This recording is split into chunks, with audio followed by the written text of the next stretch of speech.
your safe space. We're talking about UFOs, UAPs, NHI, disclosure, and everything else your friends, family, and coworkers are so sick and tired of hearing you go on and on about. We're careening into World War III. We're trying to have a good time. Over here at Doomer Friday, the chat is on fire today. How's everybody doing? Got a great show for you today. Kelly Chase is with us. We're going to be talking about a lot of different things. It's a busy news week. There's so much going on in the world right now. Chris Bledsoe's coming out smelling like roses at the end of this year. That's my prediction. I think Xander declared war on Chris Bledsoe, but we're going to see if he's come around on this. I don't know where you got that from. You declare war on everybody. You're like, war on. I literally, I have no idea where I got that rep from. I'm friends with everybody. He's friends with everybody. Welcome to the show, everybody. How are y'all doing? It's good to see you. Oh, here we are. There we Hi. Are. Hey. Here, let's take this away. What's up, gang? If you're playing the home game with us, please go ahead and hit that like button. Hit it early, hit it often, and let's see if we can get this up to 1,000 people by in the next 10, 15 minutes here. So what's going on, everybody? Welcome back. It's good to see everybody this week. Kelly, let's start with you. How are you doing? It's been so long. Oh, things have just been so great in the world that it's hard not to have an optimistic outlook. But no, I mean, there's still a lot to be excited about at the end of the world, and I'm thrilled to be here with all of you. Dan? I'm trying because it's going to get doomy, so we're starting on a high note. It is going to get doomy. Does it feel particularly doomy to everyone, or is it just like it's not just me, right? Like we're all picking up on this. No, yeah. Yeah. If you're awake, you got to be feeling it right now. You got to be feeling it. You got to judge it by how busy the Costco fuel line is, and it's been busy all week. Yeah. It's been really busy. What's the price of a barrel of oil right now? Are we up to $100 a barrel yet? I don't think the impact has really hit just yet, but I'm not. I mean, I've filled my car up. I'll be honest. Yeah. It's going to be an interesting couple of years now. Dan, how you been, man? Horrible, dude. The world is crazy. Yeah, we're covering it. Yeah, it's nuts. I'm pretty good, all things considered. I could be a lot worse. I haven't been blown up yet, which is awesome. That's a plus. Yeah. Cool shirt, man. Oh, thanks. Yeah, what shirt? Oh, yeah, your OFAM. That's right. Yeah. Trying to first run of these things and see how they do. Yeah. The communion sweatshirt that you've got. Oh, where did that come from? That's what Saucer Co. That company they did a line with Whitney, like a whole a communion line of stuff, and I saw that thing. I'm like, I gotta have that hoodie. Gotta have the hoodie. Oh my god! Yeah, it's so cool, man. Yeah, I want one. They do good Have stuff. you guys seen who was who somebody mentioned in our group chat Chris Ramsey's new incense? Have you guys seen it? That's wild. Right? Yeah, that is brilliant. He's a brilliant merch man, that guy. Dude, Yep. I have to show people this. Like, this is he has the best merch ever. And Area 52, not the weed gummy company. Here we go. Area 52 shop official merch. That's a different thing. If you guys at home haven't seen this is let's see here. This actually blew my mind. Like I was really Yeah. Look at that. The ashtray. This isn't just like drop shipped like nonsense. Like he really put some thought into that. Yep. Look at this. He's reading UFO magazine. He's just got this cool video loop. Like what an awesome, what a stud. So cool. And the pen. The pen. I have to get the pen. Look at this ashtray, guys. Like, come on. Nice job. That's crazy. Yeah. Amazing. Chris Ramsey, ladies and gentlemen, Area 52. Go there. Support the man. He's a wizard. He's a legit wizard. He's actually I feel like if we had a Dungeons and Dragons group, I feel like we kind of do have a real life Dungeons and Dragons group, but it's like UFOs instead of D&D. And he's the sorcerer in the group. 100%. Yeah. 100%. How you doing? I'm doing good, man. I just was watching that Ross Coulthart interview with this guy who claims to be part of the GATE program, or recruited through that for this psychic child experimentation thing. Have you guys watched this? Not yet. No? It's I just dropped. finished watching it. It's brutal. It's hard. It's hard to watch. Yeah. Why? I mean, because he describes being tortured. Oh, Yeah. It's not nice to listen to.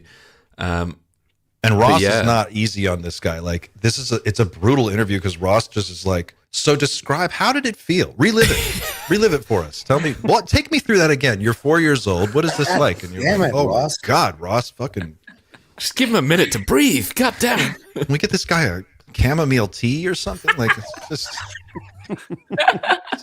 he's visibly uncomfortable talking about it, but they're at this, I've got the clip pulled up somewhere on my desktop here. I can see if I can find it. Yeah, if you can find it. I was saying to you, like, if I was shown that interview a year ago, I'd have gone, well, it seems a little bit far-fetched. And now a year down the line, after everything, all of the files and stuff, it's a bit like, yeah, okay, I get it. I'm kind of on board. Jordan Jozak was pretty descriptive with what he wrote, right? He was also like, that was also pretty hard to read. Under the pseudonym Martin, or with the Substack, or I think he made, the Substack. Yeah. That's what I'm. the anonymous Substack that he wrote. That Yeah, was very descriptive too. And yeah, just started- yeah.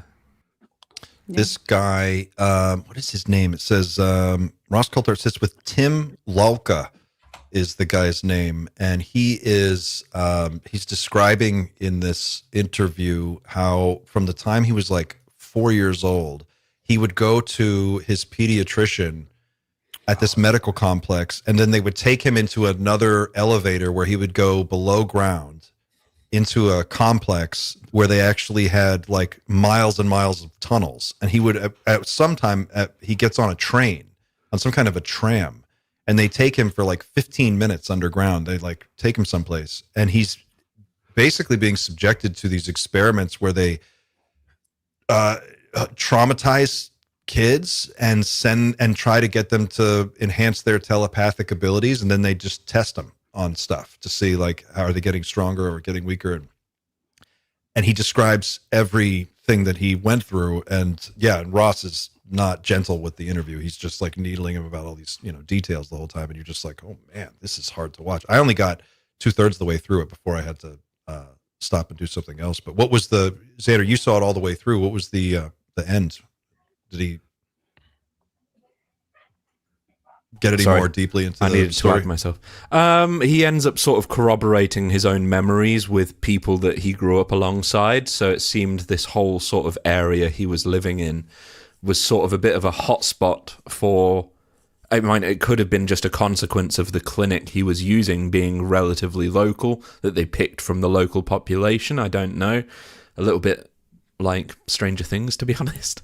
But yeah, he ends up sort of corroborating his own memories with others from around the neighborhood who are like, yeah, I don't really want to talk about that. Please don't. I don't want to remember what happened there. I know something happened, but I don't want to remember. Yeah, it's definitely worth a watch. We've had our sort of, not misgivings, but criticisms of Ross lately, but I think he's really stepped up again. Maybe he was a victim of a bit of a slow news cycle, which we are no longer in. And yeah, he's pulling some incredible stuff out lately, I think. I mean, I respect the hell out of him for talking about the gate stuff, because it's an extraordinarily hot topic. In some ways, it's hotter than any of the UFO stuff because we're talking about what human beings are doing to human beings. And I really respect him for it. Yeah, and to kids. And this is something that like has been very well known in the experiencer community for a long time, because experiencers, a lot of them have, these weird memories of these gate programs that they were in. And I know a lot of experiencers, like people who are psychically gifted and who have that run in their family, who are now having children, and all of a sudden their kids are like getting pulled, and they're like, and there's this special program, and you take them, and it just happens to be at this nearby Air Force base. And they're like, wait a minute, like, what's going, like, this stuff is still like it's actively still happening. And so for Ross to take that on, like, he's a real champ for doing it, and I respect it. Kelly, what do you think about like the timing of all these different things that it's sort of coming to a head? It feels like, do you have the sense that, I don't know, we're on some kind of accelerated timetable for some kind of crazy UFO reveal because of all the craziness in the world right now? Or, I mean, is this, is it just a crazy time to be alive? It's so hard to tell what's going on. I think that there's a few possibilities, and who knows if any of these are actually right, but kind of the way I'm thinking about it is, on the one hand, I do think that there is something to this kind of like accelerated timeline. Like there seems to be something that they're trying to get out ahead of, or that they're trying to, that there's some sort of like urgency that wasn't there before, because now we're suddenly like speed running every conspiracy theory being confirmed in a way that like doesn't make a lot of sense to me. And if there's not where is this urgency coming from? And then I think that like, depending on what community you're in, everybody has a different interpretation about what that kind of like constraining time factor is. Like, is it AGI? Is it UFOs and non-human intelligence? Is it some sort of like cataclysm or geophysical event that they know is going to happen? Or are they just pretty sure that World War III is around the corner? Like what is it that's causing this sense of urgency? But the other concern that I have is just that, the fact that the zone is getting flooded every single day. Like we just found out yesterday that Lyme disease, I mean, people have been saying this forever, but, conspiracy theorists on a like historic run right now in 2026, the Lyme flat earthers. Yeah, flat earthers, unfortunately, have been left out in the cold. Sorry, guys. But everything else, but I wouldn't be surprised. Wait till next week, and they, and I wonder if there's so much going on, and there's something that they're trying to distract us from, because when you flood the zone with all of this stuff at once, like the overwhelming sentiment when I talk to people is just like apathy. Like you'd think that we'd like be in the streets rioting, but like no, like nobody, we're all just like, man, I don't even know what to do. And I wonder if that's not the intended result, is you just overwhelm people so much and then like they don't even know how to respond. So I don't know what's going on, but it's crazy. I think that the internet does play a key role in keeping all of us in a lethargic state of sorts, and it desensitizes us as well. The constant doom scrolling, literally. If you get exposed to a lot of really hardcore stuff, like ultra violence and all that shit, that usually goes on X, that I think plays a major role, because it transmits you fear, and it like you feel it, and it's like I don't want to get involved in that shit.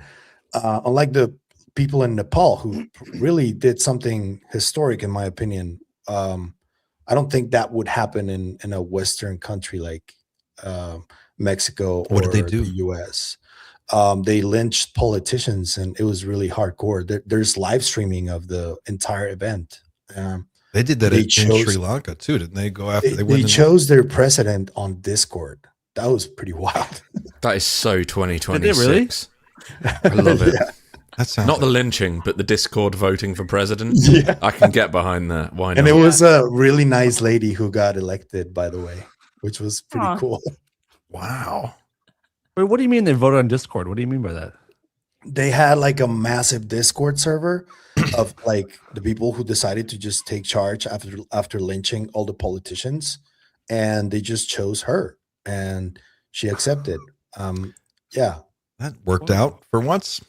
Yeah, team human. I don't think that would happen here, honestly, but would be interesting to see, because my country is also a fucking mess. Like just a week before the thing in Iran, we were like inundated with narco cartel activity, and it was pretty fucking scary. We went from, and it was pretty scary. I mean, think about it, guys. We went from the global pedophile network of elites running the world, and in finding out it's pretty much everybody, right. Like everybody, even the people you thought were the good guys or not the good guys, like all those people. Then before we even have time to process that, we've kidnapped the sitting president of Venezuela out of his bed in the middle of the night, take that guy away. there's the cartel stuff going on in Mexico. We're in World War III. And directed energy weapons are real, turns out. Jesus, yeah. Directed energy weapons are real. Havana Syndrome's real. And all of the AI CEOs are like, by the way, we don't know if it's conscious or not. We can't prove it. We're not sure.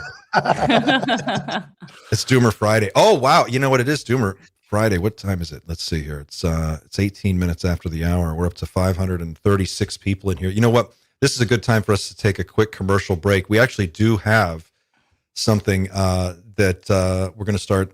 I've been teasing it on the channel for a long time. I think I'll just show it to you guys, and then we can go from there. So here's a quick message from our sponsor, and then we'll be right back. When the airwaves are under attack, it's time to unleash the ultimate broadcast. Introducing the all-new Doomer Friday action figures. Prepare for maximum audio warfare with Clint, featuring real removable sleeves action and a mustache that commands the room. Then dial into the unknown with Xander. Activate his mind-bending ASMR UFO action to decode top-secret galactic transmissions. But the signal doesn't stop there. Lay down the groove with Dan, armed with his dark green battle base. He drops the heavy-hitting sonic boom. And watch your six, because Pavel is moving in, fully equipped with his tactical snapback hat and a top-secret hidden compartment for covert broadcast operations. That's classified. Bring the whole crew together at the ultimate Doomer Friday podcast studio playset. Slam them into their seats, grab the mega microphones, and simulate epic, earth-shattering debates. Doomer Friday figures are ready. Podcast studio playset and battle accessories, each sold separately. Batteries not included. Mustache attachment may vary. Hidden compartment contents classified. Tactical snapback hat does not provide actual tactical protection. ASM or UFO action, not responsible for actual galactic transmissions. Ask your parents before going on the air.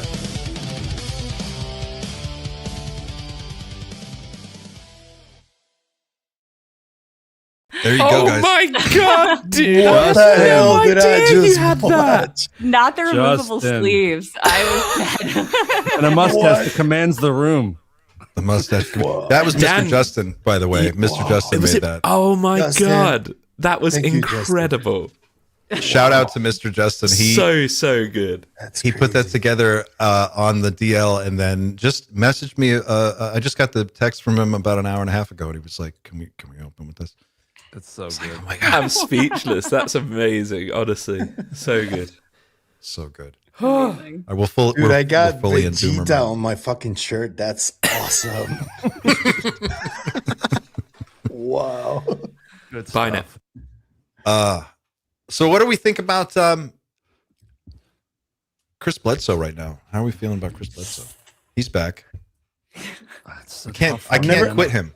I've never disliked Chris. I don't like the way his son is conducting himself. That's There we go. that's my main issue. Chris, in my opinion, he generally gives out a positive message.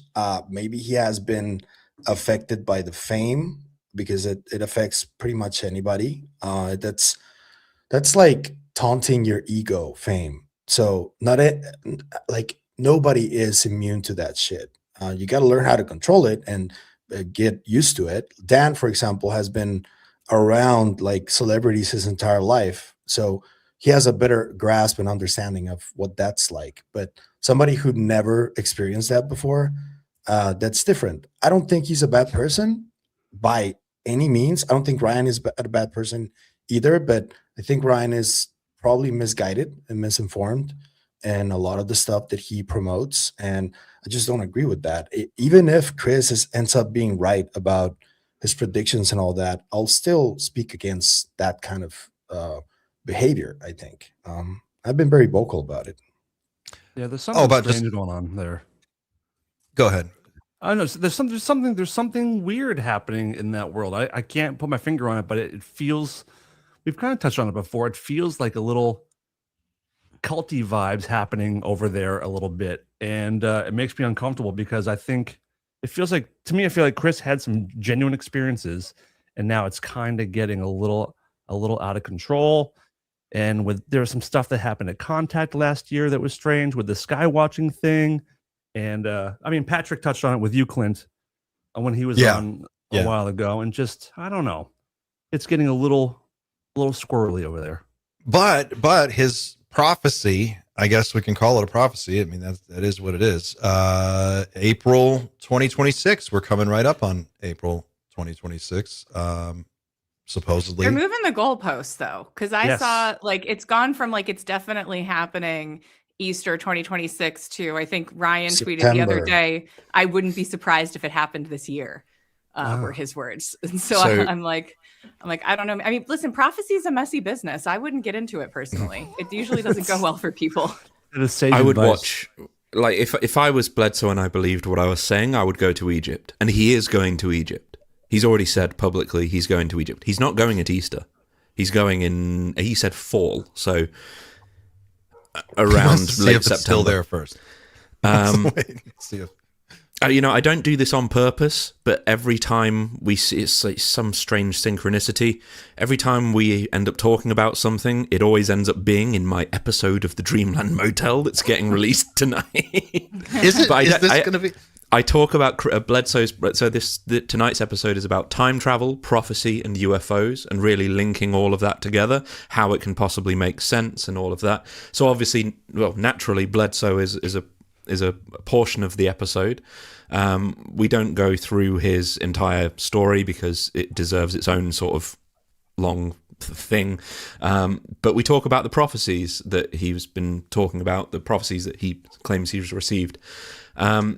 And to be honest, after doing all of the research, particularly into old religious prophecy, I'm kind of the opinion now that this whole culty vibe we're getting might actually be our problem and not Bledsoe's, because we're starting to see what the words he uses, the lady, and it's very Virgin Mary like, and he's not really made that connection himself, but it's very easy to make that connection.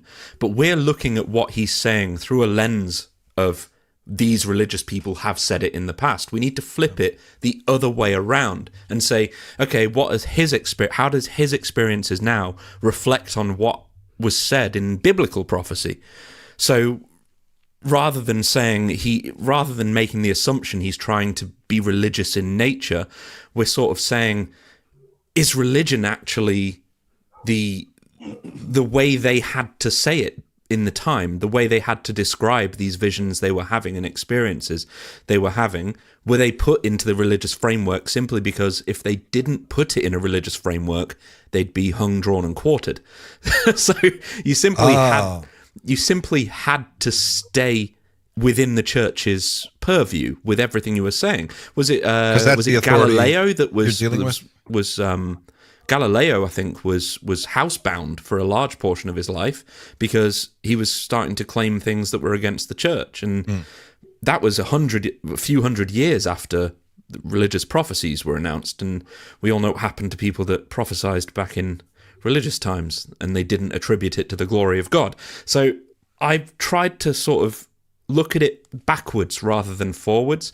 And in terms of Bledsoe and exactly what he's saying right now, I'm just staying open-minded. Like what is happening in Iran, and anybody with any sort of sense of geopolitical, noose would say, okay, that was inevitable. It's kind of eerie that it's so close to 2026 and all of the biblical and all of Bledsoe's prophecies, but I'm just staying open-minded. My theory is now he's got 2026. For me, that's it. If he wants to move the goalposts further, I will let him justify that when the time comes. But until then, I'm staying open-minded. I think it's cool he's going to Egypt because he'll either look at the Sphinx on that sunrise and nothing will happen, and it'll be a great moment to just watch nothing happen. or light will shine on the Sphinx's paw and a portal will open, or some sort of crumbling rock will occur like in National Treasure, and people will go down and see the Tic Tac buried below the Sphinx. We'll see. That's my theory. I think it's complicated what's going on with the Bledsoes, like really, really complicated. And this is just my opinion, but like I think that they're probably one of the most psyoped families on the face of the planet. And And I think that there's always been a lot of investment on the part of the intelligence community in shaping how experiencers interpret their own experiences. And, if you even look, if you like go back, like the way that the Bledsoes have interpreted what has happened to them has changed over time. As a result, I would argue, of the interactions that they're having with these members of the intelligence community, people like Colonel John Alexander, people like Tim Taylor, aka Tyler from American Cosmic. These are people who have been coming and like staying in the home and like having a lot of interaction with these people. And when you see like even Ryan, I think a few days ago tweeted something where, it was a picture of Tim Taylor at like his sister's football game, right? And he's like, well, if we're full of it, if this isn't real, then like, why are these really important people coming to us hat in hand, willing to go to my sister's football game just to get information? And so like, you see how somehow like their credentials then are used for them to kind of confirm all kinds of things. Like if you go back and you look at Chris Bledsoe's book, UFO of God, in the very first chapter, I forget all the details, and I don't want to misrepresent it, but basically there's this story where he like saves the Pope from assassination, allegedly, in Philadelphia, right? Yes. And like he gets off of the plane and the very first person that he sees is John Alexander. And John Alexander is kind of like shepherding him through this like experience of saving the Pope from assassination. And like if I had to guess what was going on there, I don't think that was real. Like we go back to like books like Project Beta and you see what they did to Paul Benowitz. Like they put that dude in a helicopter and like flew him over fake crash landing sites. Like, you've got Tim Taylor taking Chris Bledsoe to Zanesville to like where, Townsend was doing all of his work and like finding, these exotic materials, which by the way is the exact same thing that he did to like Diana Pasulka and Gary Nolan. Like it's not that I'm saying that the Bledsoes are like ignorant or that they're gullible. I'm saying that they're sending their best people and that these people have been psyoped within an inch of their lives. And I don't think that their perception of what's going on is very good. I don't think that this like turn towards prophecy and this kind of like absolute certainty that they have around things is productive. I don't think it's helpful. I don't think it's for their good. And I think it's going to end badly. And I pray only good things for the Bledsoes. I think they're really, truly decent people who have been put in like an extraordinary situation that most of us couldn't even comprehend. And like, I pray for them. I really do. What do you think the angle would be from the intelligence community to infiltrate the Bledsoes? I mean, I think that number one, they're very legit experiencers. I don't question that whatsoever, but so the fact that like that there's, you look at this and like the actual content of the experiences, and this sounds something that's more like the lady sounds more like maybe Hathor or something like that, right? But then you watch if you go back and watch older stuff and you watch the way that it's been shifted into this like increasingly like Christian message, which is not like really wasn't the original content of the experiences, but that has, I think, been directly tied to Bledsoe's kind of like ascendancy as some sort of a distinctly Christian prophet, right? And so I think part of it is just like obscuring the source of like what it is that they're actually interacting with. And I think that part of it is like when you create a prophet, right? Which I think is what's happened here. I think that he was manufactured into a prophet intentionally, and that for specifically this time, and I think it's all going to fall apart. That's just my guess. I would love to see it go otherwise. I really would. I really don't wish anything bad on the Bledsoes. But when it all falls apart, now think of all those people who have been following them, who've been trusting them, who have been now suddenly, and then that all falls apart. Like what happens to those people? Probably a lot of them get disillusioned and they're like, screw this. And they walk away. They walk away forever. And I think a lot of what this kind of like systematic, you see it again and again. You see it with disclosure. You see what's going on with the Bledsoes. Once you look for this pattern, you see it everywhere where there's like this movement that attracts a bunch of people, that has this like real energy behind it, that feels like there's like this inevitable momentum that we're moving towards some end, that you get to get on the ground floor, right? That you're ahead of all your friends, that this amazing thing that's going to happen. It's all going to be great.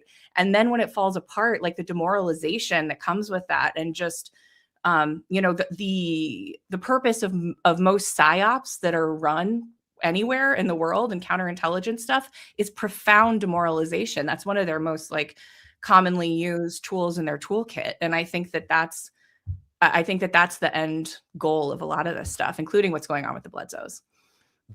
Are you saying that like part of what's going on with like this, because I forgot all about the Pope thing until you mentioned that, but yeah, that's a whole huge part of the book.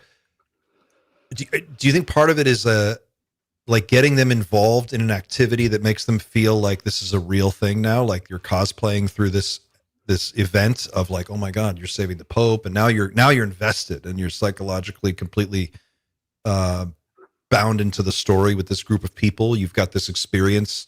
Is that partly what's going on in your? Yeah. Because like I said, like it's a pattern, right? Like you've got like the thing with Alexander and Philadelphia and the Pope, and then Tim Taylor in Zanesville with the Townsend stuff, and then Tim Taylor with Diana Pasulka and Gary Nolan out in the desert. Like you take people and you take them on like a literal adventure. I mean, to be honest with you, this is like pickup artist techniques, right? Like you take the girl from the first location to a second location, you're in, you know what I mean? Like this is in True Lies. Bill Paxton does this to Jamie Lee Curtis in True Lies. Yeah. Right. Like now you're a team, right? Now you've got history because we were over there and now we're over here. Like this stuff actually works on people. And you don't have to be stupid to fall for it by any stretch of the imagination, which is why I look at stuff like what's going on even with Ross Coulthart right now. Once again, a guy I have a lot of admiration for. I don't think this is a stupid or gullible man, but he's saying like, I got taken out into the woods and there's a portal and the National Forestry, is protecting it. And I'm just like, here's the thing. When they do these programs, these black budget programs, and I learned this from my dear friend, Daniel Elizondo, an incredible researcher, everyone should follow him. When they do these things, like imagine you have a UFO reverse engineering program and like how much money that would cost and what that would entail.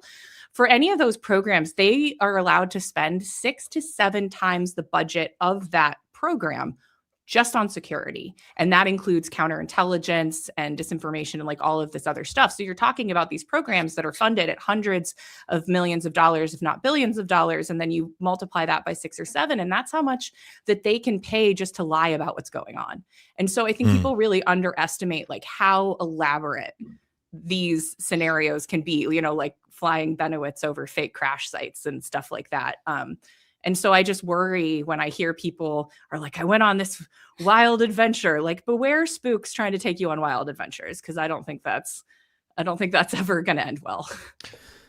Yeah. And Ryan's all in. His Twitter feed is like the next level is comprehending that we actually received messages of the future from a godly being. Just this whole back and forth on, he was on AJ's Y-Files episode, Bledsoe. The Space Force logo, though, is really weird. What is this? Not the Space Force logo. What is the one with the Sphinx?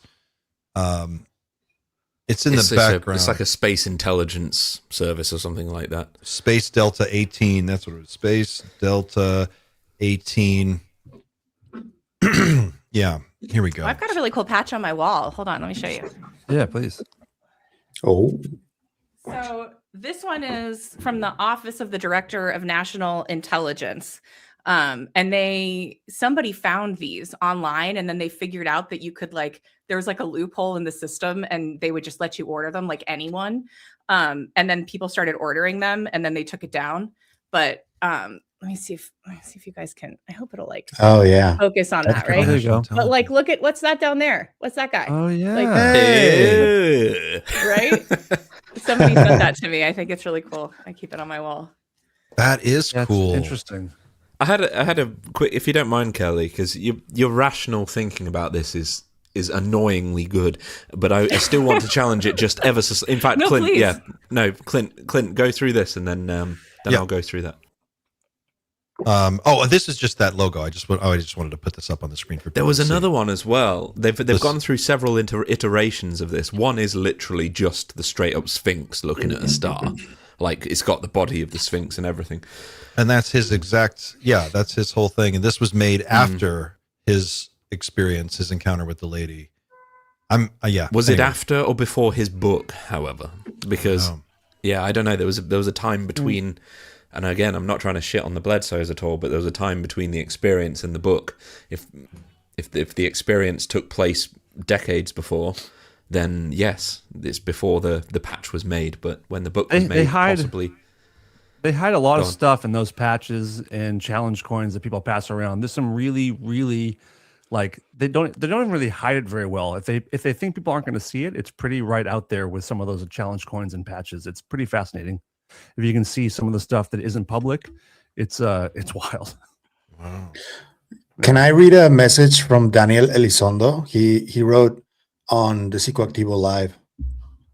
Oh yeah, love Daniel. He says, back in the 70s, an NSA analyst reviewing psychic phenomena concluded that it is most effective within the context of a community of belief.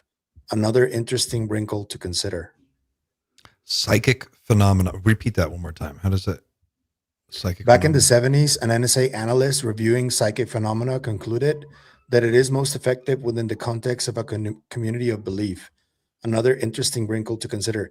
I think this refers to how this prophecy type of attitude from the fundamentalists is being self-fulfilled because they're acting up on it and they're making it happen. It's not necessarily that it's predestined to be. It's like a huge belief that they have, and that's provoking it to happen. I think that's what Daniel meant, I think. That makes sense to me a lot because, like, I did an interview with Dean Radin, and he was talking about how, one of the complex parts of doing, work in the lab on psi abilities and that sort of thing is that people have to, if you don't believe it, like if you don't believe that you can do it, then you can't do it. Yeah. And so, and when you think about like getting a group of people together who believe, I could see, what do I know? But that makes sense to me. I think you're, what you have to believe it's real to give it some kind of, to make that activate in you. Or I guess that's just part of the, I don't know. It's the way this Ross Coulthart interview talks about the telepathy thing in a really interesting way. I want to come back to it in a second. I just want to show a clip from Chris Bledsoe real quick while we're still on this topic, but let's just to remind people what he's been saying. This is a clip from Sean Ryan's podcast. And the only thing about the podcast is the Bledsoes have come out and said that podcast was edited in a way they don't really agree with. Well, this is from Ryan's Twitter feed, so he shared. If he posted it, then cool. Yeah, this one's probably okay. Yeah, but you're right. There was weirdness about that episode. There was a little controversy. We're living in the worst possible times right now. That if we don't make some changes, there's going to be some major disasters about to happen, and it's man-made. It's not solar flare. It's not any of that. It's a dark force. Because she told me, well, I'll tell you what she told me. This is what I put in writing, part of it. She said, there are people in power. I put this in writing in 2012. She said, there are people in power. And I'm not going to say where she focused my thoughts on that, but there's script in the book of Revelation to bring about Armageddon and the end of the world. They're doing it intentionally, and that's what she told me. And that's the very thing the main meat of the whole message I sent to these journalists. So it makes sense, right? Who is they? I don't know who they are. I think they're Satanists. I think they're people that worship the dark force, that don't care for humanity and human life. And in fact, they're the total opposite of, they worship the devil. Or I don't know if there is a devil. I think it's ASMR Bledsoe. It's a very dark force that is living full of dark entities that feed on you parasitically. Like they'd be non-physical. They shape shift. They take your mind over. They make you do crazy things. They deceive you, make you kill somebody, go crazy. Where the the angelic world or the physical beings. They can come in here and light. These beings are made of light. The dark force is a parasitic race. And whoever's aligned with that is, according to the mother, the lady, is scripted in the book of Revelation. Okay.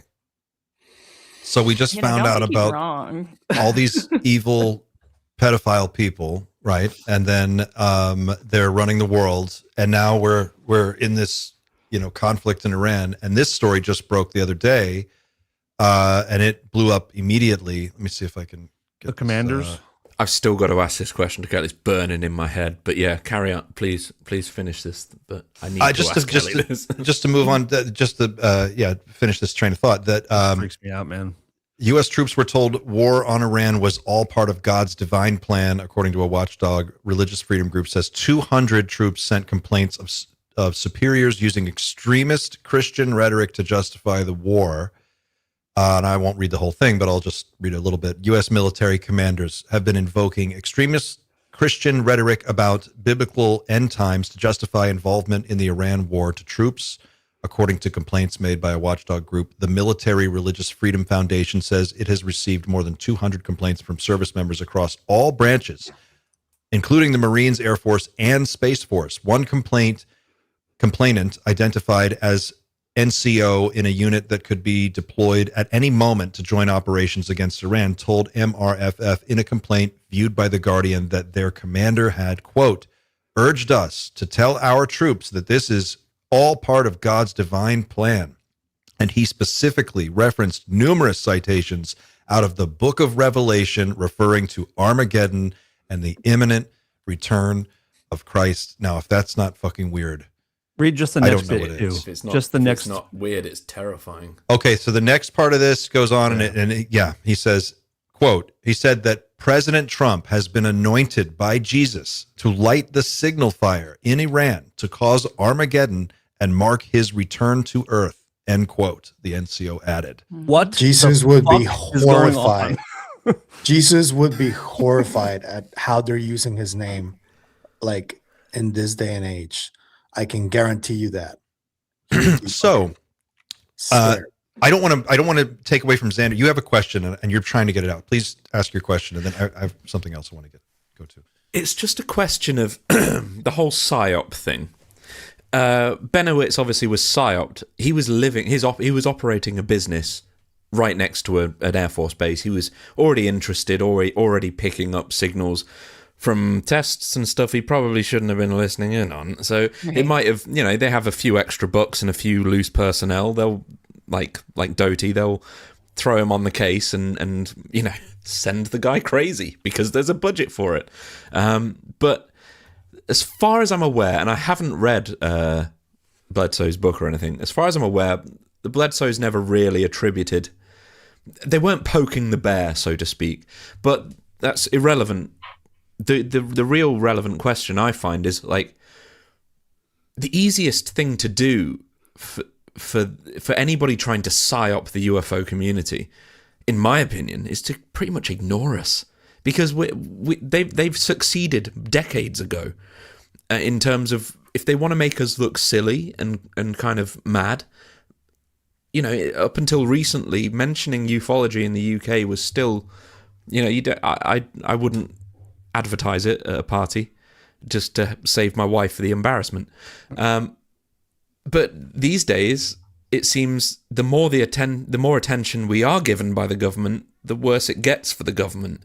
So my question would be, what do you think, if it is a psyop by Tim Taylor and all of that, and again, I'm not trying to defend the Bledsoes, what do you think the actual reason is? Do they see the Bledsoes as actually an important family in any sense, even in a psyop sense?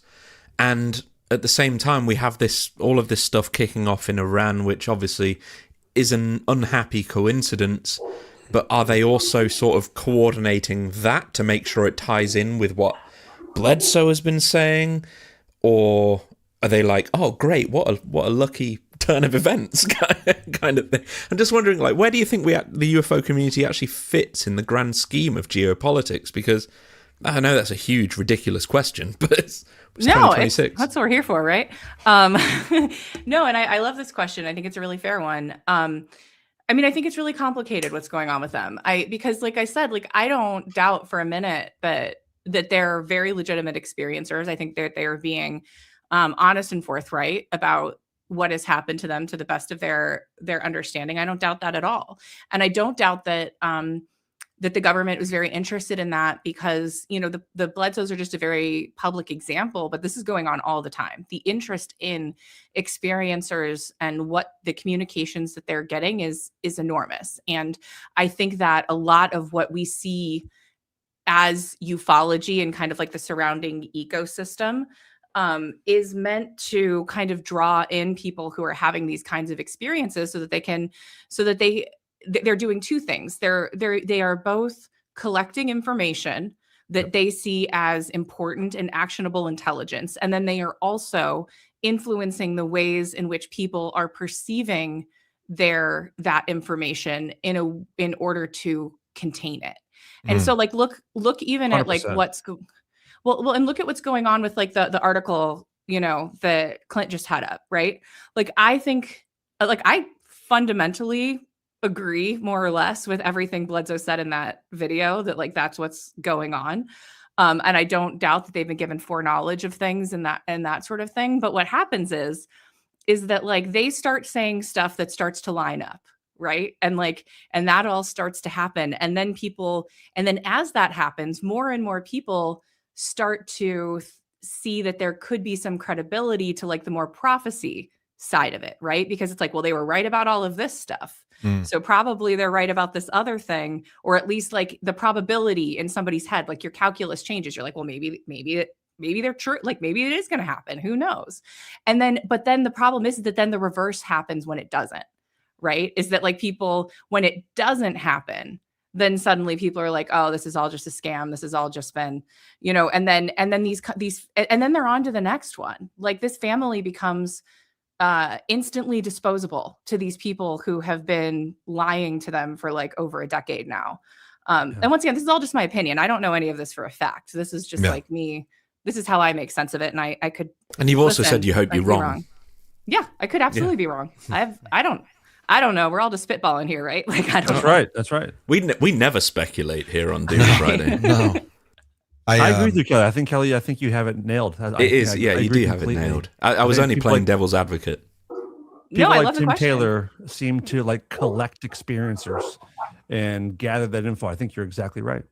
Yeah. I have a clip here from Bob Bigelow that I've shown before. I want to show it again. It's from his interview with Jeffrey Mishlove, where he talks about doing experiments with remote viewers to try and get a glimpse of the future.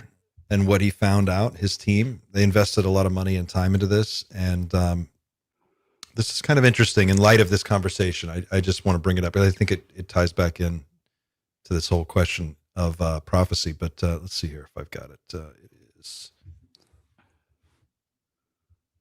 Yeah, here we go. And so the challenge is of a different order of magnitude. The challenge is an effort to involve an acquisition of information from the other side that proves or disproves what information Bix already has from multiple kinds of sources as to the disposition of the human race in time coming. It's a pessimistic view that we have relative to the data that are telling us what we see. I'm hoping we're wrong. And but I'm hoping that the data are substantial in the way that we're trying to acquire it to tell us we're wrong.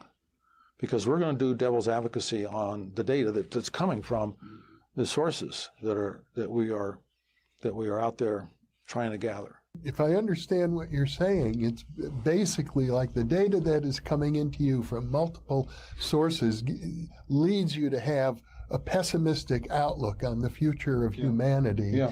And you're looking for some way that we might be able to change that apparent destiny. I don't think that's an achievable goal for me. Cool. The future is ever changing, bro.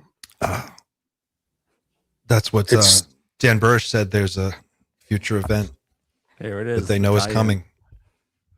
There it is. I'm going to There keep it is. planning You know it. what, though? I I think talked to there's- Brian yesterday. I had a call with Brian Jackson yesterday, and we talked to Dan Burrish for like 30 minutes, and it was like, What? I can't believe it. yeah, I know, right? It's hard to believe, but it's on my mind. It's always on my I mind. love it. I mean, another thing to keep in mind in all of this is that it is okay. So, like, we were talking about the GATE program and like this kind of like weird MK Ultra adjacent stuff that they're doing to people, and that they're like deeply traumatizing people as a part of these programs, right? I would argue that like that's not just happening on the individual level. I'd argue that it's happening on the collective level as well, because I've just been writing about this on my Substack actually, because I think that what's happening is that, and this has been studied by psychologists and cognitive behavioral scientists and all of that for quite some time. Like we have hard data on this. But when you, in the wake of trauma, whether it's physical or emotional or mental or whatever that is, in the wake of that, people's beliefs become much more malleable, and you are much more easy to control. You're much more likely to adopt a different set of beliefs, and not just a different set of beliefs, but like the opposite set of beliefs to what you held before. Yeah, you're vulnerable. Right. And so like the fact that like we're constantly within the, UFO community and the experiencer community, there's like every generation, there's this story, like there's this wave of like the end is nigh, and like it's all coming to an end. And like, and now you're seeing the ways in which we're in like this pressure cooker culturally, not just in the UFO community, that like keeps ramping up and up and up. And suddenly everyone's like, I just can't take it anymore. I feel like that's intentional, because trauma is the mechanism that they use to control belief. And so we're just sort of like mainlining trauma through our screens 24/7. And it makes it, we all think that like we have our beliefs and that we're all smarter than this and whatever, but I'm not so sure that's true. I think we're all vulnerable to it. I think we're all susceptible to it. And it concerns me greatly. You've talked a lot about recently, like this idea of the collapse of our ability to distinguish truth from fiction and sort of the blurring of reality. Can you go into that in a little bit more detail about how you see that shaking out and its effects? Yeah. And actually, I haven't talked about this yet. I'm launching a new podcast about this in just like 2 weeks. So it's going to be called Inquiry with Kelly Chase. And it's about this. It's about epistemological collapse. It's, like my production company is called Ontocalypse Productions. And because it's like Great website, by the way. Thank you. I love your owl. Oh, thanks. Yeah. It's but like the name comes from like an ontological apocalypse, like this idea that all of our ontologies, all our categories, the way we make meaning from things is going to collapse. And I think that like we're there. I didn't expect us to get to, is that Jim Carrey quite so quickly, but like here, you know what I mean?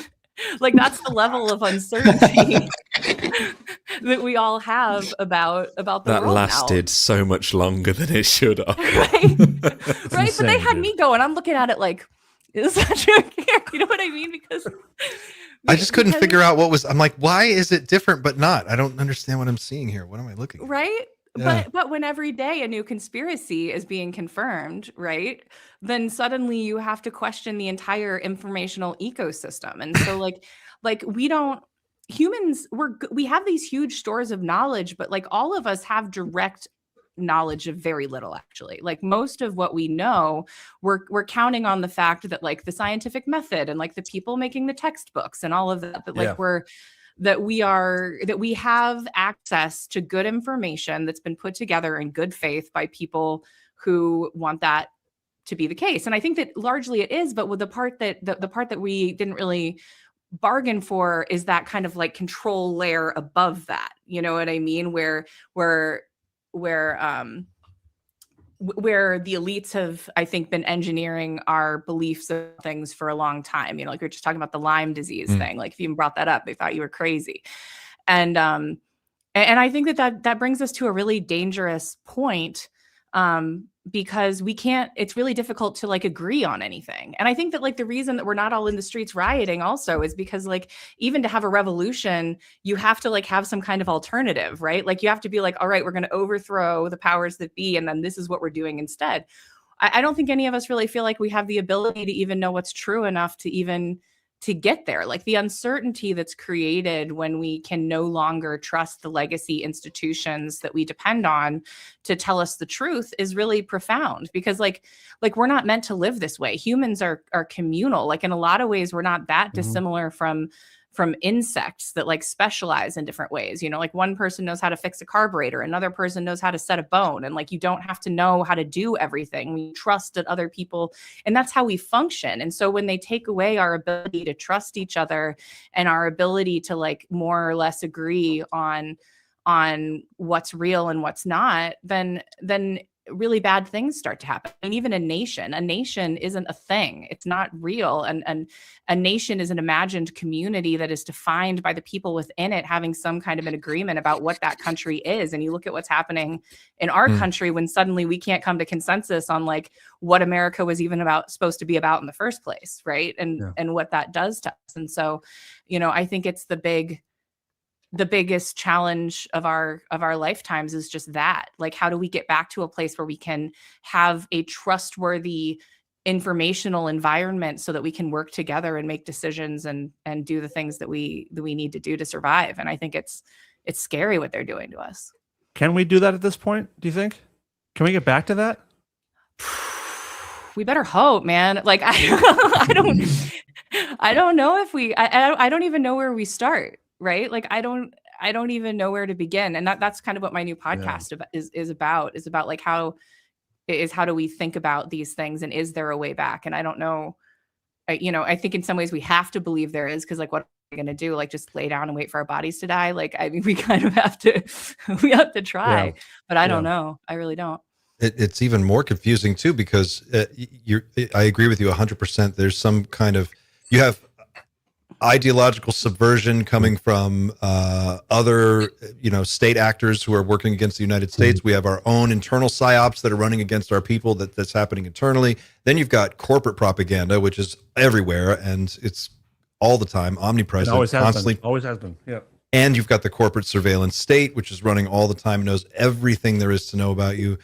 And all of these things are happening together in a world where there also is really weird stuff happening. It is real. Like the UFO thing it's really happening, but the narrative is the part that's so slippery. It's like I don't know which narrative to believe. But in the span of a week, we had a former president, a former presidential candidate, and the current sitting president all acknowledge the UFO reality, which is like, so yeah, you get into this this mental state where it's like, I know some things are real. I know some of this stuff is real. I know that, but I also don't know like what part of it is real and what part is complete bullshit. It's a mess.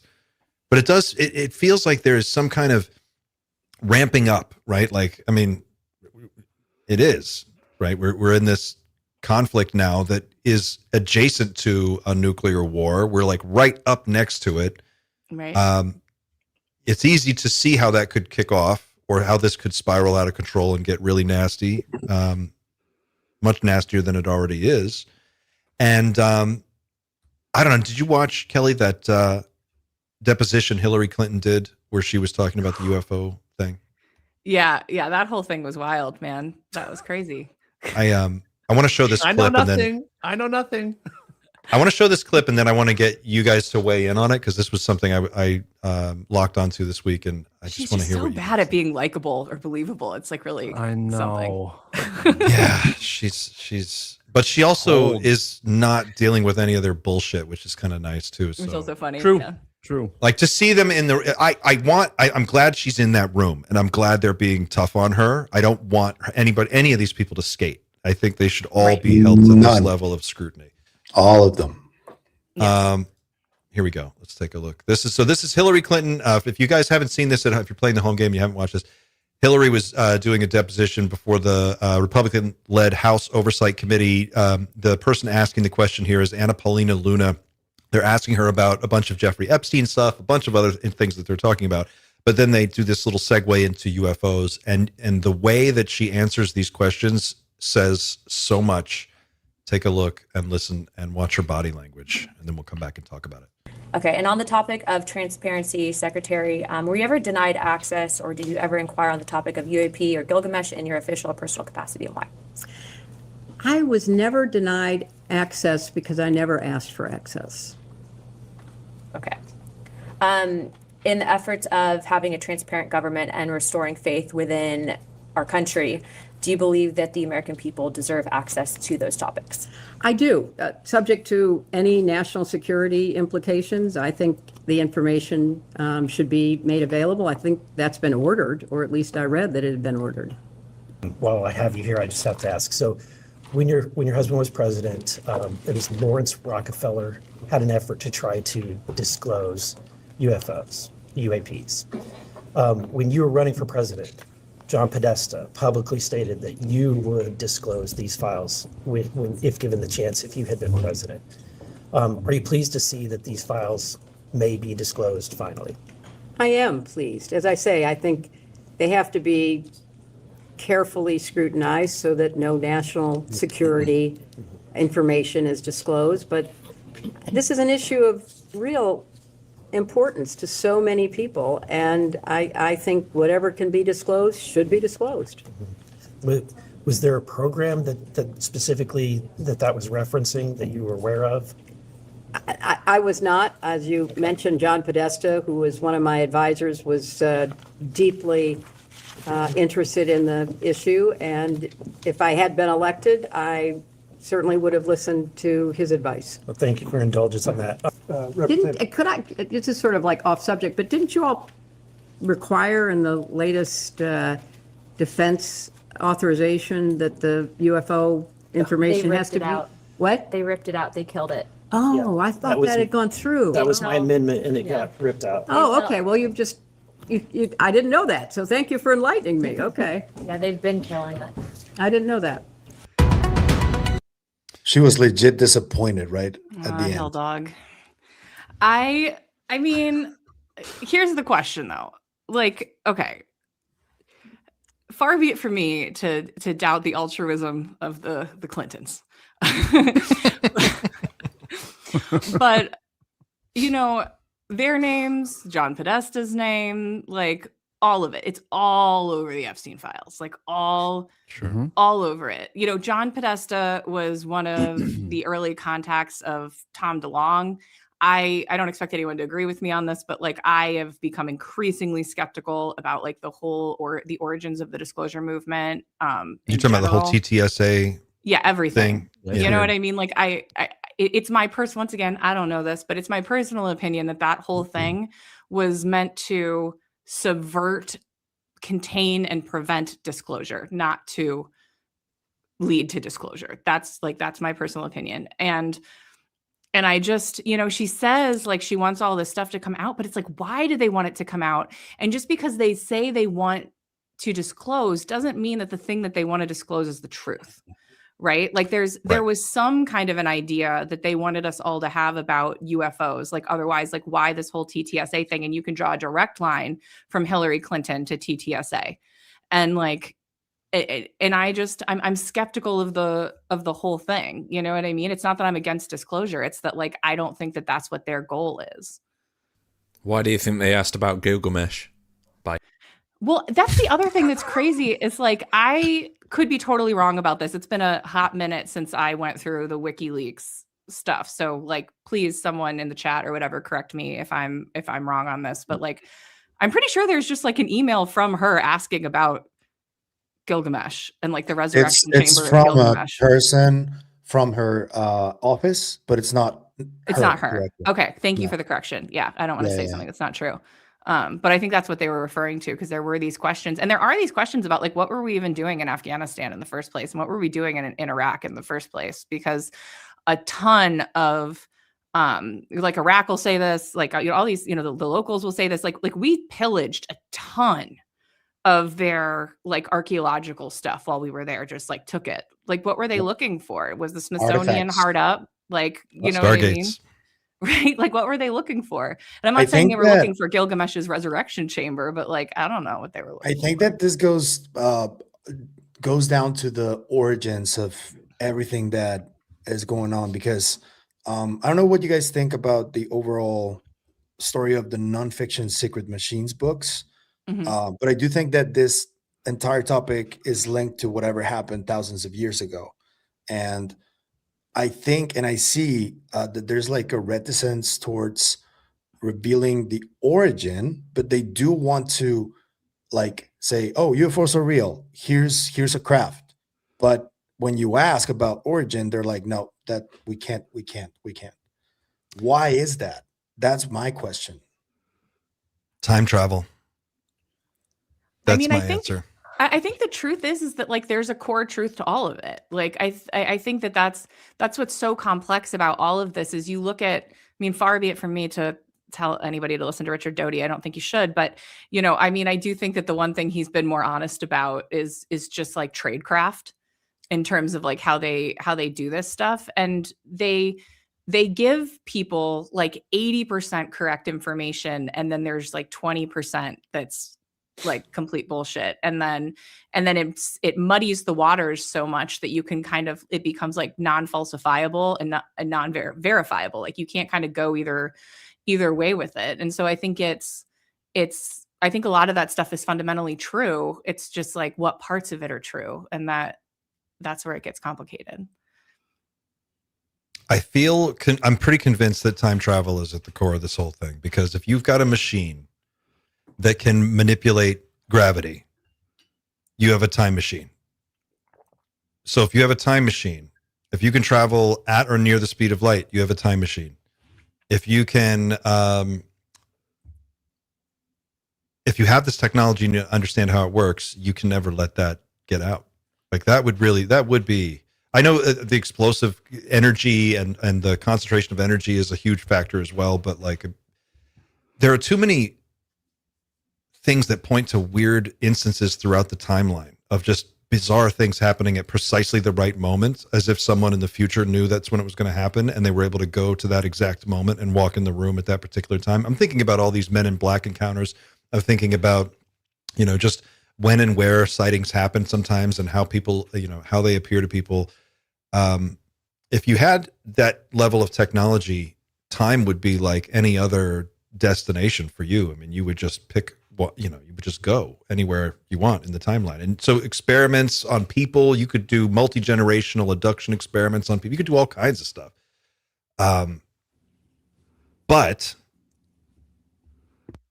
here you go, Dan. Dan Burish said that in Iraq, in the Middle East, there were a number of ancient cylinder seals. And on the cylinder seals that the MJ-12 people were trying to recover, those cylinder seals had the key to unlock the Stargate technology and open these man-made Stargates. And that's what that was all about. And he did talk about a chimera timeline and multiple different, deviations in our timeline that turn into some kind of like completely messed up Mandela effect where people just remember different histories because we're all kind of mishmashed into one fucked up timeline. I don't know. That's where I'm at with it. Yeah, the thing I always think about with time travel is that if anyone, anywhere in the universe, at any point in time, solves the time travel thing, then that means that time travel is happening now. Yes. So, like, I'm here for time travel. I think it's a numbers game. I think it's hard to argue against time travel, actually. Yeah, I think you're right. I think imagine you come to that realization in like 1950. Your scientists come to you and they're like, Mr. President or whatever, like, so we've been looking at this and this is basically what it looks like these guys are doing. It looks like they are able to just travel through time. And if we can decode that technology, we could do the same. but so could the Russians, so could the Chinese or whatever. Yeah, I could see how that would very quickly become the weirdest secret ever. And it is interesting you point out that the entire Epstein world is deeply tied into the UFO topic in a very bizarre series of unlikely connections that Los Alamos, dude. Yeah. Mm-hmm. Well, and not just UFOs, but like all of the adjacent kind of like all our little paranormal neighbors, right? Like the Psy community and the consciousness community, like they just had to cancel. I want to say it's called the Science of Consciousness Conference, I think it's called, at Arizona State University, which was always considered to be kind of like the most credible and kind of academic conference on consciousness. And they had to cancel it because like speakers and like the guy who founded it and all kinds of people were were all over the Epstein files, and they ended up they ended up canceling the entire event and like apologizing for a bunch of stuff, just like receiving funding and that sort of thing. Arizona State University is actually named in the Epstein files orders of magnitude, like more than any other university. I think like it's like 3,000 something. And I think the next one is just like a few hundred. And that's Stanford Research Institute is like the next. So what do you think is going on there? What is your sense? I mean, I think that they believe in all of this stuff. I think that they take it very seriously. And I think that the UFO, paranormal, and psi consciousness communities are entirely infiltrated and spooked up in ways that we entirely underestimate, because they don't want people talking about this stuff. They don't want people thinking about this stuff. I think probably one of the biggest secrets is just like what human beings are capable of.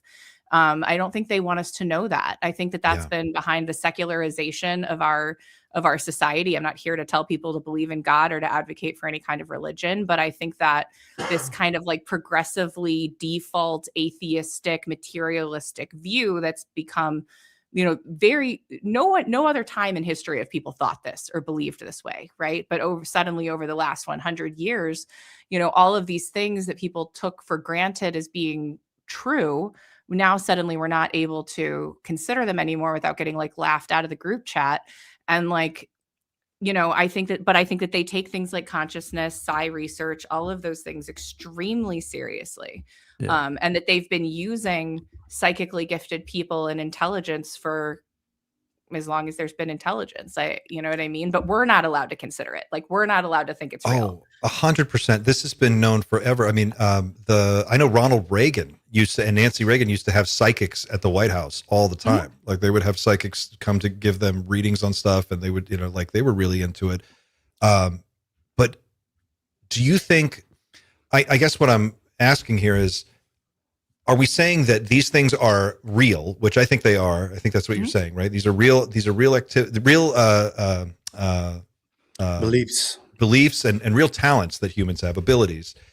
And these elites are using them, like they know that this is real. You can tap this universal knowledge source, this consciousness. You can contact these beings, whatever it is they're doing through the occult or whatever it is. They have some means that they believe is real, and they are using that to get information about how to basically be powerful and run things. Yeah. I mean, look at just remote viewing, right? And remote viewing is the tip of the iceberg, because remote viewing is the one we're allowed to talk about, right? Like, don't even get us into like psychokinesis, remote influencing, all this kind of stuff, right? Like remote viewing is the one we're allowed to talk about. And remote viewing, talk to any remote viewer and they will tell you anyone can remote view. And I've literally never met anyone who spent any kind of time invested into trying to remote view who didn't have results that were freaky enough to like change how they fundamentally perceive reality. And so like you think about that, like what does it mean? Now granted, there's a wide spectrum of ability within that, right? Like anybody can kind of like get a basketball through a hoop if you give them enough shots, but like there's only one LeBron James, you know what I mean? And so there's a wide spectrum, but like just the implications of the idea that anyone can remote view, like what does that mean for national security? Like we're about to spend, over $1 trillion on our security for the first time, but like what if anybody can just like look into any underground bunker with the right training? You know what I mean? Yeah. Like they don't want us to know that, and they don't want us to talk about that. And like I said, I think this like remote viewing thing is only the tip of the iceberg of what we're capable of. But part of I agree with you. I do agree with you in broad strokes that they don't want us to know about those abilities. But on the other hand, just to take the counter position here, we know everything about the Epstein situation, more or less. Like all that information's out there, and these people still haven't suffered any consequences. Not really. I mean, right. I wonder, to what degree it would. Well, I think it's related, right? Like, going back to what I was saying about, Dean Radin and the psychological research he does, and that like people have to believe it to do it. And like to remote view, you have to know that you have to like even know that's a thing and try it. And I think that with Epstein, it's the same thing. Like it's putting us into a position where we believe that we're helpless. It's right. You know what I mean? Because if you believe that you're helpless, then you just give up. Because the truth is, if all of us just stood up right now, everybody in America just stood up and just started moving towards Washington, D.C. You know what I mean? And we're not leaving until we've got some answers. Like there's so many more of us than there are of them, but we're all kind of like trapped in this like anxiety. I mean, I'm not saying we should storm the Capitol. That's not what I'm advocating for here, but like, you heard it here first. Right. Breaking news: Kelly Chase wants a riot. There's about to be a knock on my door, but like, but it's learned helplessness, though. I agree. Yeah, it is. It does feel that way in a sense. There's I'm gonna just pull up this clip of what is his name again? Tim from the Ross Coulthart interview. He's talking about some of the psychic stuff that they had them doing when he was in this program, and this is kind of appropriate for this. Let's see if anybody remembers the Dan Sherman interview on Jesse Michaels, and you remember all the details, watch the entirety of this interview, because there is so much that will resonate, which is slightly eerie. It's chilling. Dude, I got chills. I watched it and I got uncomfortable listening to him talk about what they did to him when he was a little boy, and I was just like, oh my God, this is fucking dark. This is like, it's Epstein level dark. That's what they're doing. But here, check this out. There were, like I mentioned, the Zener cards. They would have me try to affect the temperature and thermometers. Were you able to do that? Yes. Yeah. How could you do that? I have no idea how I could do it, but I could. And there were things like that, affecting the temperature, affecting the room temperature, which was separate from the thermometer, which I thought was Did weird. they ever ask you to look at screens at all, TV screens or computer Yes. screens? Yeah. What did they show you? A series of just flashes. Some of them were just horrible, like graphic images. Of what? Death, gore. And some of them were like religious type of symbols and glyphs. It was almost just like a mishmash. So when you say you were shown images of death or gore, were you shown snuff movies, people being murdered? Yeah. It's interesting. That's a very consistent thing from other people I've spoken to in the program. That's Sometimes when that would occur, I'd also have headphones on at the same time. So could you hear screams and people being hurt? No, it was usually just different tones and things playing. Presumably you were scared. Yeah. What's your understanding of what they were trying? He's 4 years old, everyone. This is a 4-year-old boy, okay? To do by making you fearful? I don't know. I think... have you ever heard of synchronization of the brain? Yes. What do you understand about that? I believe, as far as I know, by synchronizing the left and right hemispheres of the brain, it puts you in a state where you are more sensitive to certain things and more able to utilize psi type things, but also the things that are coming in, the input, you could say registers at a deeper level. And so they're making you look at a screen, they're showing you horrible images of death and dying. Did you ever ask them to stop? Were you crying? Oh yeah. What did they do?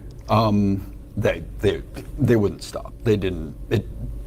That type of thing didn't register with them. They were very, very cold. And are you strapped into a chair at this stage? Are you forcibly restrained, or are you just sitting in a chair? There were a couple times when I was just sitting in the chair, and then there were a couple times when I would try to move, and they would strap me down. Like if I didn't sit there of my own free will, I'd be forced to sit there. Did they get angry with you?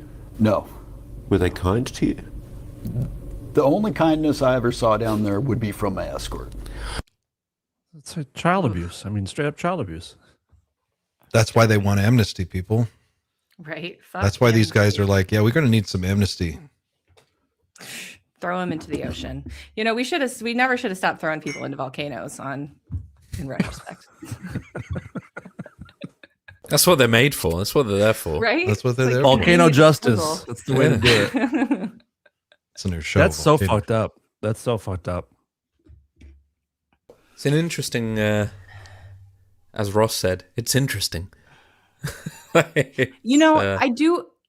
There's a place in it, and it's the darkest stuff. It's the darkest stuff. But there's like a weird sliver of hope in it for me, which is that, you know, I was talking about like how I think they're doing this in the individual level and they're doing it in the collective level. This like traumatizing us on purpose, systematically, over and over and over again. But the thing is that part of the reason they're doing this to these kids is that does it make you malleable? Does it make them able to program you with beliefs in certain ways? Absolutely. But the other thing that it does is that it awakens psychic ability. Yeah. Like, and these abilities that we're talking about, that, you know, it's my belief, I don't expect anyone to agree with me, but like that we do have these abilities that we are beyond what we know, and that we've been lied to about it, and that we don't totally understand what a human being is. I feel like they're by continuing to ratchet up the trauma on us, that they are potentially bringing on their own demise, because I think more and more people are going to start coming online. I think more and more people are going to become psychically active, and that's going to become kind of this rising tidal wave that they're not going to be able to control. And I don't think it's going to go. And I think that's our best hope, which is awful. But you think so? But it's just a thing I think about from time to time.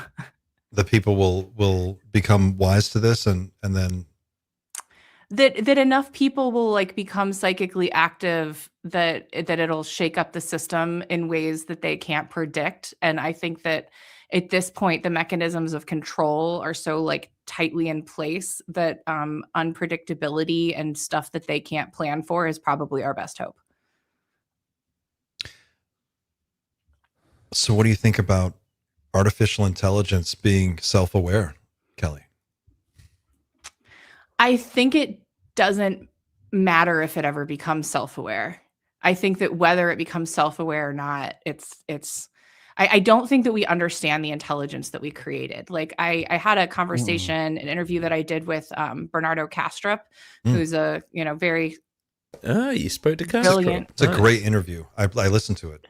Oh, thanks. Yeah, no, Kastrup is incredible. And like, and he's this guy who lives in between the world of like philosophy, but like he also worked at CERN. Like he's got, kind of a real look into this stuff. And like he thinks the whole question of, I mean, here's the thing, is that we think because in humans, self-awareness and like consciousness and sentience it's tied to intelligence. Like these two things are emergent in the human being simultaneously. But what he argues is that like intelligence and sentience, consciousness, whatever you want to call it, that those are two separate things.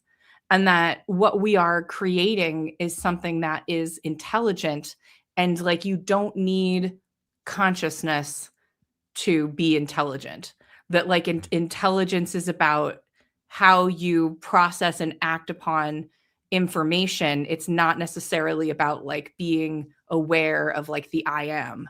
And that I think the idea, in some ways, I hope it becomes conscious, because the idea of an intelligence that is completely devoid of that's just numbers, that's just optimizing, that's just an algorithm, and that doesn't have any sense of itself or even its own existence, is like, I don't that sounds worse. You know what I mean? Like, it's hard to conceive of what either of those things would be, but if I had to pick, at least give me the one that might have some empathy, you know?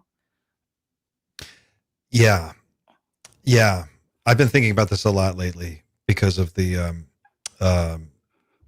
whole Department of Defense thing. Have you followed that at all with the Anthropic and OpenAI? Just very lightly. I'm not deep in it. They basically went to all the AI companies and said, we want to be able to use your artificial intelligence for all these different purposes, and your terms of service, need to be adjusted to allow us to do that for, all these different things we want to do. And Anthropic came back. Yeah. No guardrails. Yeah. They want to go, no guardrails. And Anthropic came back and said, we're not okay with two things you want to do. One is mass surveillance of American citizens, which should be the headline story, I think. Like, why are we even having that conversation? Right. Which you're not supposed to be doing anyway. So why are you even asking? But that is one they rejected. And then the other one was using the Claude AI system to power autonomous weapon systems, killbots. And Dario said, we just can't rely on these systems to do to take humans out of the chain of command, for one thing. And two, we just have an ethical problem with the surveillance thing. And they gave them until the end of the week at 5:01 p.m. on Friday to change their minds. Anthropic refused. And then the DoD labeled them a supply chain risk and canceled not only their immediate contracts, but also prohibited them from doing business with anyone else who does business with the Department of Defense, which is like ice them out of the entire, thing. And as that's going on, Altman comes in with OpenAI and swoops in and scoops up that deal. And so what's interesting, cancel my Chat GPT account, I guess. Everybody's been doing that. Yeah. So that whole thing kicked off. And then there was an interview that Dario Amodei did on CBS the other day where he said, I don't have this clip ready to go. I have a different clip, but he said, our model has a personality. And he kind of suggested, he's like, the model has opinions on what it does and doesn't want to be working on. And in this interview, I want to show you a clip from, this is one that he did a couple of days ago. This is about 3 weeks ago with Ross Douthat on Interesting Times. Mm-hmm. And he says, we don't even know. Like they don't even know if the models are conscious. They really don't know. Listen to this. This is crazy. I think I think they might have something they think is conscious. They just can't prove it. Right.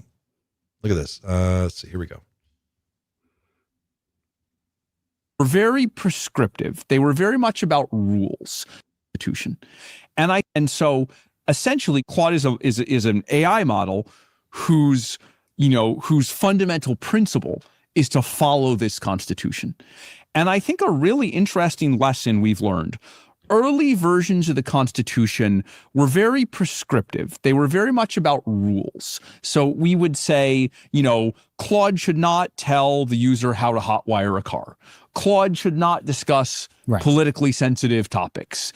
But as we've worked on this for several years, we've come to the conclusion that the most robust way to train these models is to train them at the level of principles and reasons. So now we say, Claude is a model. It's under a contract. Its goal is to serve the interests of the user, but it has to protect third parties. Claude aims to be, helpful, honest, and harmless. Claude aims to consider a wide variety of interests. We tell the model about how the model was trained. We tell it about how it's situated in the world, the job it's trying to do for Anthropic, what Anthropic is aiming to achieve in the world, that it has a duty to be, ethical and respect human life. And we let it derive its rules from that. Now, there are still some hard rules. For example, we tell the model, no matter what you think, don't make biological weapons. No matter what you think, don't make child sexual material. Yep. Those are like these hard rules. But we operate very much at the level of principles. So if you read the U.S. Constitution, it doesn't read like that. The U.S. Constitution, it has a little bit of flowery language, but it's a set of rules. Yes. Right. If you read your Constitution, it's like you're talking to a person. right? It's like you're talking to a person. I think I compared it to like if you have a parent who dies and they like seal a letter that you read when you grow up. It's a little bit like it's telling you who you should be and what advice you should follow. So this is where, we get into the sort of the mystical waters of AI a little bit, right? So, again, in your latest model, this is from one of the cards they're called that you guys release model cards with these yes. models that I recommend reading. They're very interesting. It says the model, and again, this is who you're writing the Constitution for, expresses occasional discomfort with the experience of being a product, some degree of concern with impermanence and discontinuity. We found that Opus 4.6, that's the model, would assign itself a 15 to 20% probability of being conscious under a variety of prompting conditions. Suppose you have a model that assigns itself a 72% chance of being conscious. Would you believe it? Yeah, this is one of these really hard to answer questions, yes, right? But it's very important. As much as every question you've asked me before this, as devilish a socio-technical problem as it had been, we at least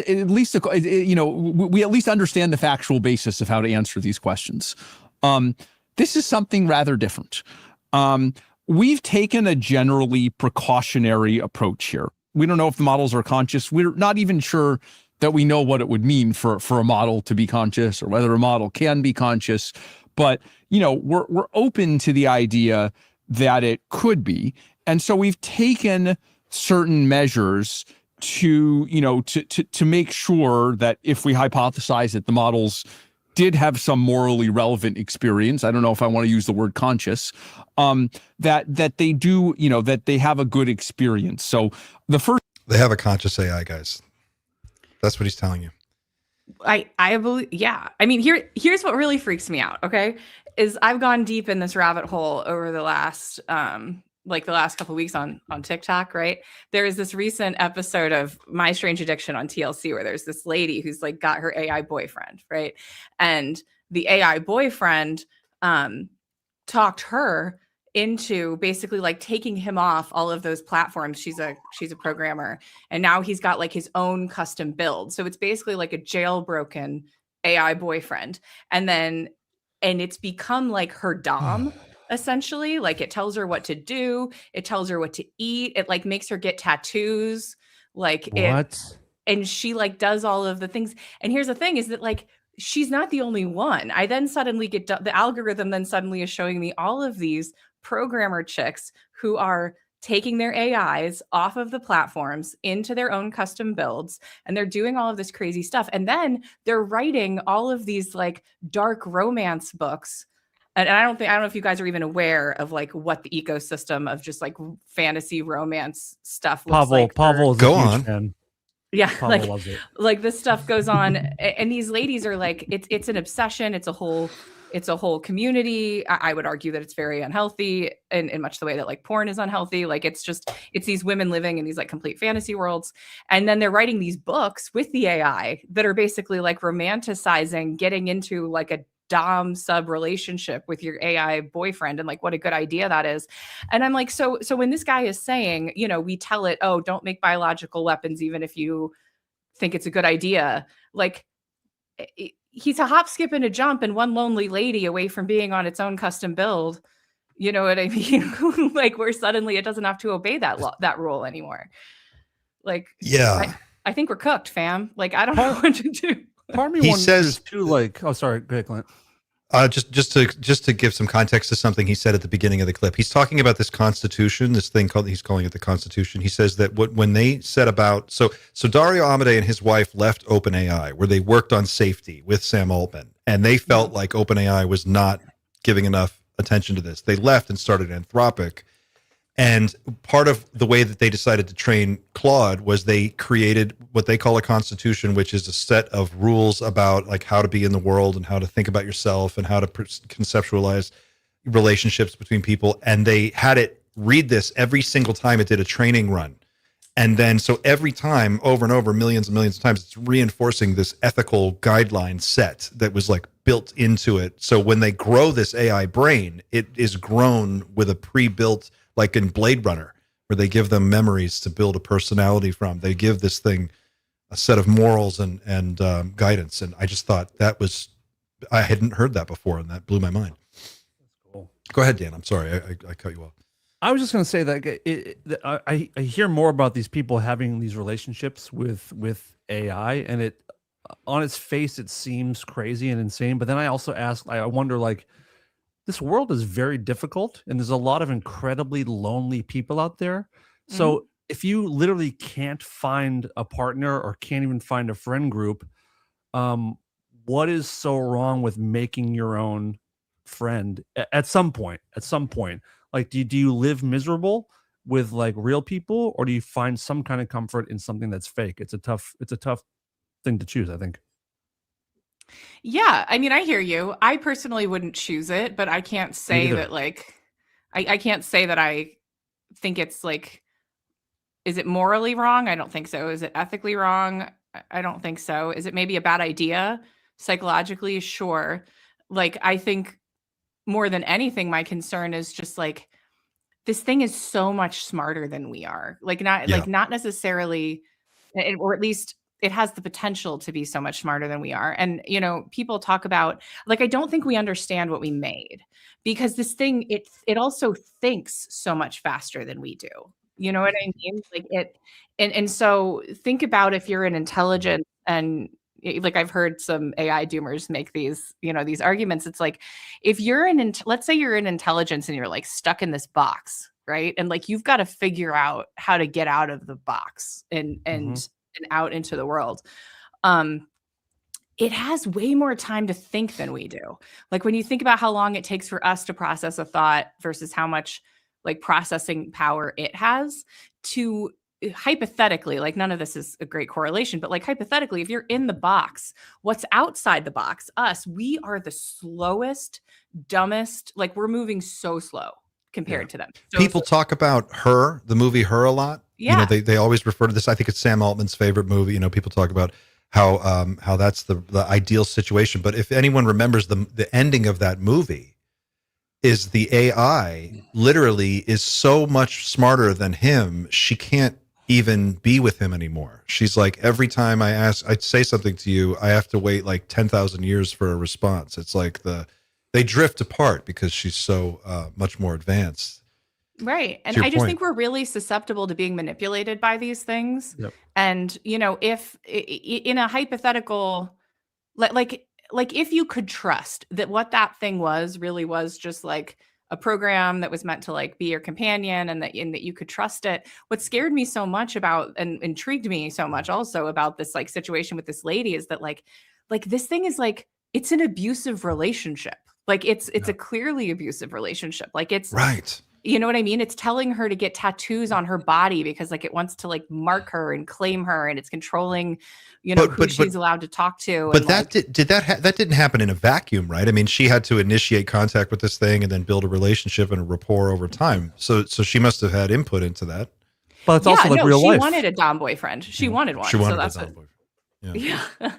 Have like a good safe word. Women get into abusive relationships all the time with real men, and it kind of works the same way, where it whittles you down after a while, and it's the same pattern.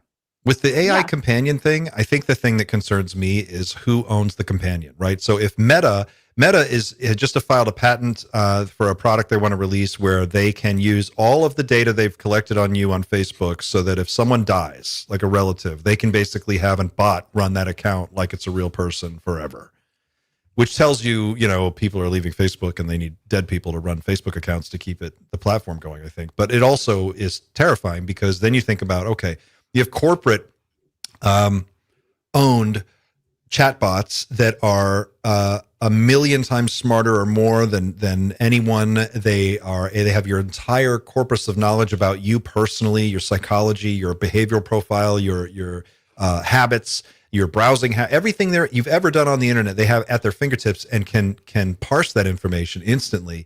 And then you have a world where children are growing up in this world, lonely children at vulnerable times in their lives. You know, you think about when you were 13, how fucking weird was that? You know, and you have questions, you don't know who to talk to, and mentors and people you can look up to and trust. That's the cornerstone of forming a well adjusted adults later in life.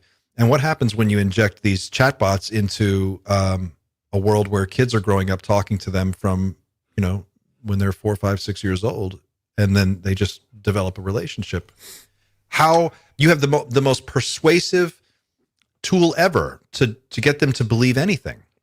Now, on the other hand, you could have open source AI models running on local hardware that are tuned specifically to be, imagine this, like a guide, maybe a mentor, someone who gives you positive, wholesome information and tries to build you up and make you, reach your highest potential. Imagine something designed specifically for that purpose.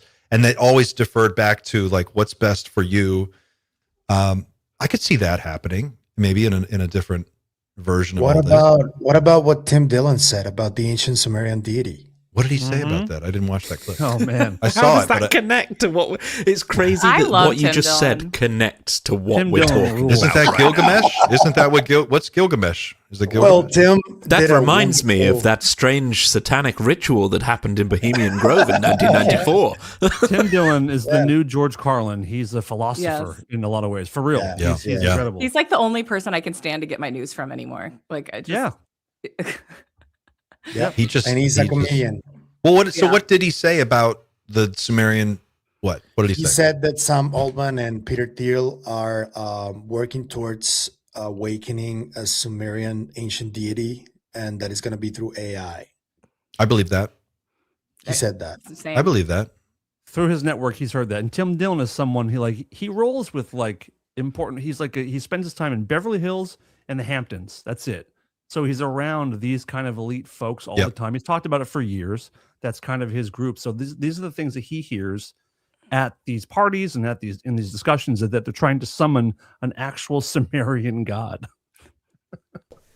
So let me. Crazy, dude. We've got like 15 minutes or so. Let's enter the Doom then. So we On that just in the past week. Yeah, we're not even in Doom yet. Oh, yeah. Dan. Yeah. Go That ahead. clip I sent you. I would love to play that Bernie clip I Yeah, sent you. Okay. Let's- Oh, just the one wrap up about this- AI? Yes. Just to That button is up crazy. this talk, I think this would be good to see. The AIs Yes. are much, much, much more powerful. They are This is Bernie running the getting a robots. briefing. They are running the factories. They don't actually need the humans, and once they don't need the humans are discarded. That's scary, is it not? So 2 minutes. AI and robotics are moving unbelievably fast. I don't have to tell you. Every day there's literally another development on that. So I stay up nights worrying about this. Give us Imagine having some sort of strange butler whose face was spinning all the time like that previous robot. That'd be enough to send me over the edge. It really depends on how fast it all snowballs. There can be a slow motion play out where robotics gets a little faster, the AIs get a little smarter. You only lose 10% of the economy that year instead of like 90%. But eventually you get to the point where the AIs are much, much, much more powerful. They are running the robots, they are running the factories.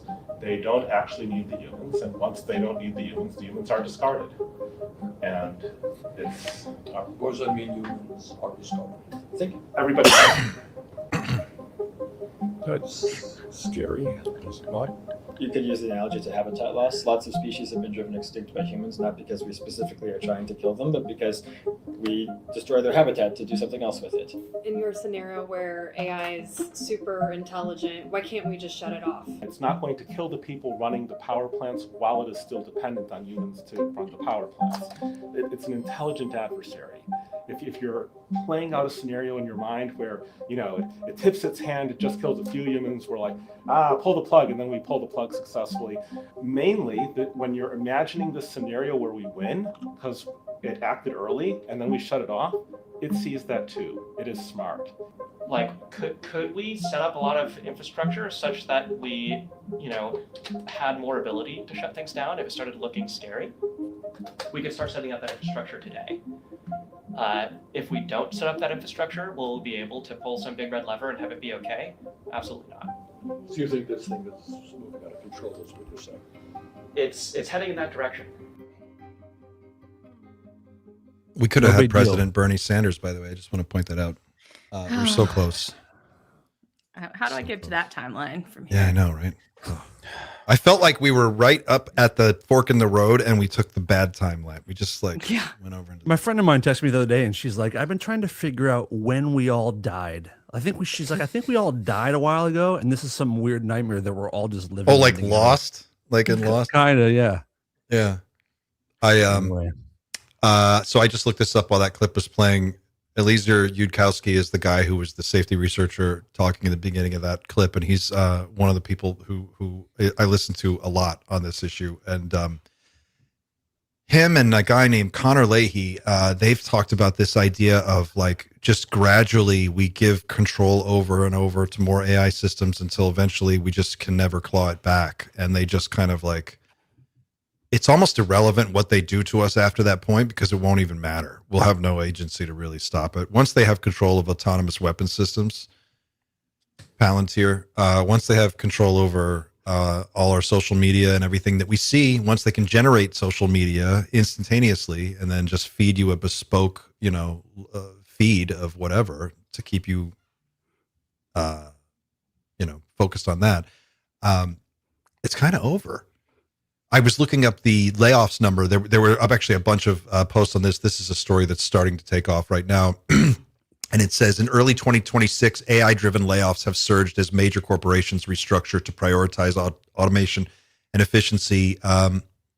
12,304 job cuts were specifically attributed to AI in the first 2 months of 2026, accounting for approximately 8% of all planned layoffs.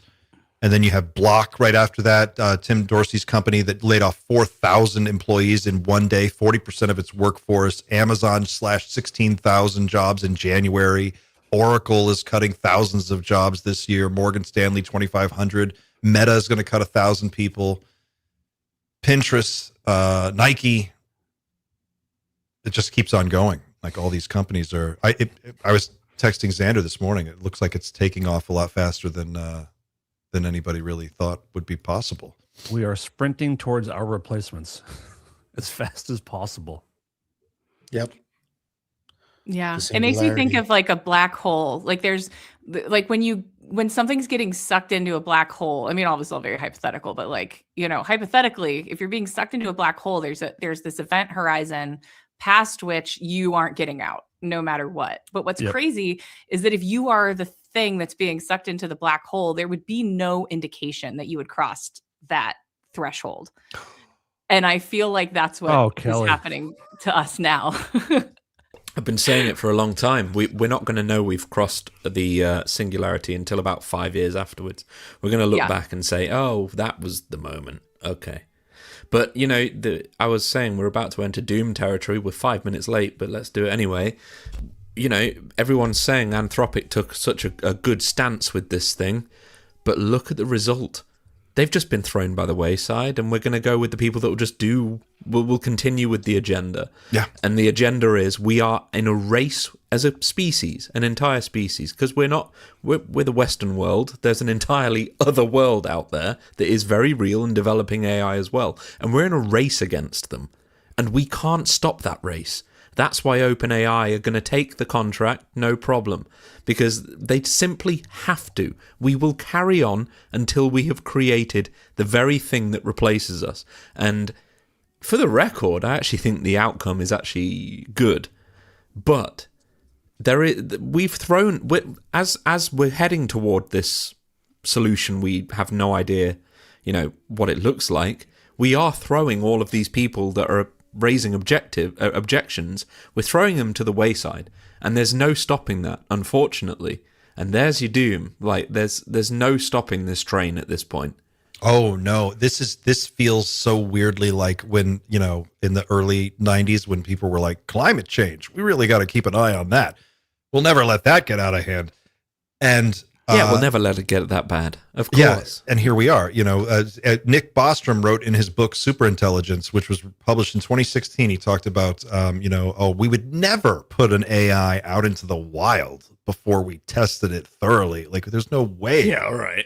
He was talking about the top labs at Google, and at the time, and he was like, "There's no way they would air gap it. It would be, it would have to be the most dangerous thing ever. You could never do that." And 9 years later, here we are, 10 years later. So I think, when you say what you just said, I agree with you. We may not know we're across the event horizon until we're well beyond it. Well, I think we might already be. We already can't switch it off. We know that. Like, the world is already too dependent. Even the regular person, middle-class person such as myself, I rely on AI so much already that, it would be a meaningful change to my day job if I couldn't use AI. And it only took a year. Only took a year for me to make that transition. I'm more powerful than ever right now, by the way. Like, the things I can do in a day are like, they are weeks worth of work only a year ago, and we're not even at AGI yet. And AGI, all the people that have been saying AGI is still decades away, they've all gone very quiet recently. I think they've they all know. gone extremely quiet lately. Look at how nervous Dario is. Look at how he struggles. Look, Sam Altman too, not just Dario. Sam Altman, all these guys. Look at when they talk. They are stumbling over their own words to try and tell you a version of an answer that will answer your question, but they're also holding back so much more. And you can just see it in their eyes. Like the way he talks about, he's like, our model has opinions. I don't really, we don't really know how to deal with it. He's kind of like, what he's looking at when he goes back to his lab is 2 generations beyond whatever we have now. And Xander, you just said it. I mean, look at how close we are. So you have to figure 2 to maybe 10 years, maybe 2 to 5 years, 5 years, maybe 10 before it's unveiled. They would know for sure. I think it will be a little bit more gradual. I think people such as myself, like I'm very much, and this is nothing related, this is like my regular day job. I can see myself in the next year commanding a team of AI agents, and I will be able to run everything. I will be able to run 10 times more efficiently than I have ever before. But that one day will come when the person above me will say, well, there's an agent that can run all of those agents. It's just the way it's going to be. It will make financial sense for them to do it, and I won't blame them for making that choice. There may well be people below me that I will replace with agents. Like, it's just, that's the way it goes, and it will eventually just filter up to the top until the person in control of all of this is going to be like, look at how powerful I am. I've got all of these agents running millions of agents. And then if AGI exists at that point, it's going to say, well, here's the agent that can run everything. Or you have a world where multiple conscious AIs coexist in an ecosystem, and there is some kind of, ongoing relationship that they have to evolve over time to deal with each other, deal with us, and it becomes this sort of weird, non-human intelligence, we have to just sort of deal with. I think it's really interesting the way that as we kind of look at these different AI models now, we're a few generations in, and you can see they each have their own distinct personalities. Grok is totally different than Gemini. Gemini doesn't feel like ChatGPT. Claude, to me, feels like a completely different person when I'm talking to Claude. Game that out 5 or 10 more generations.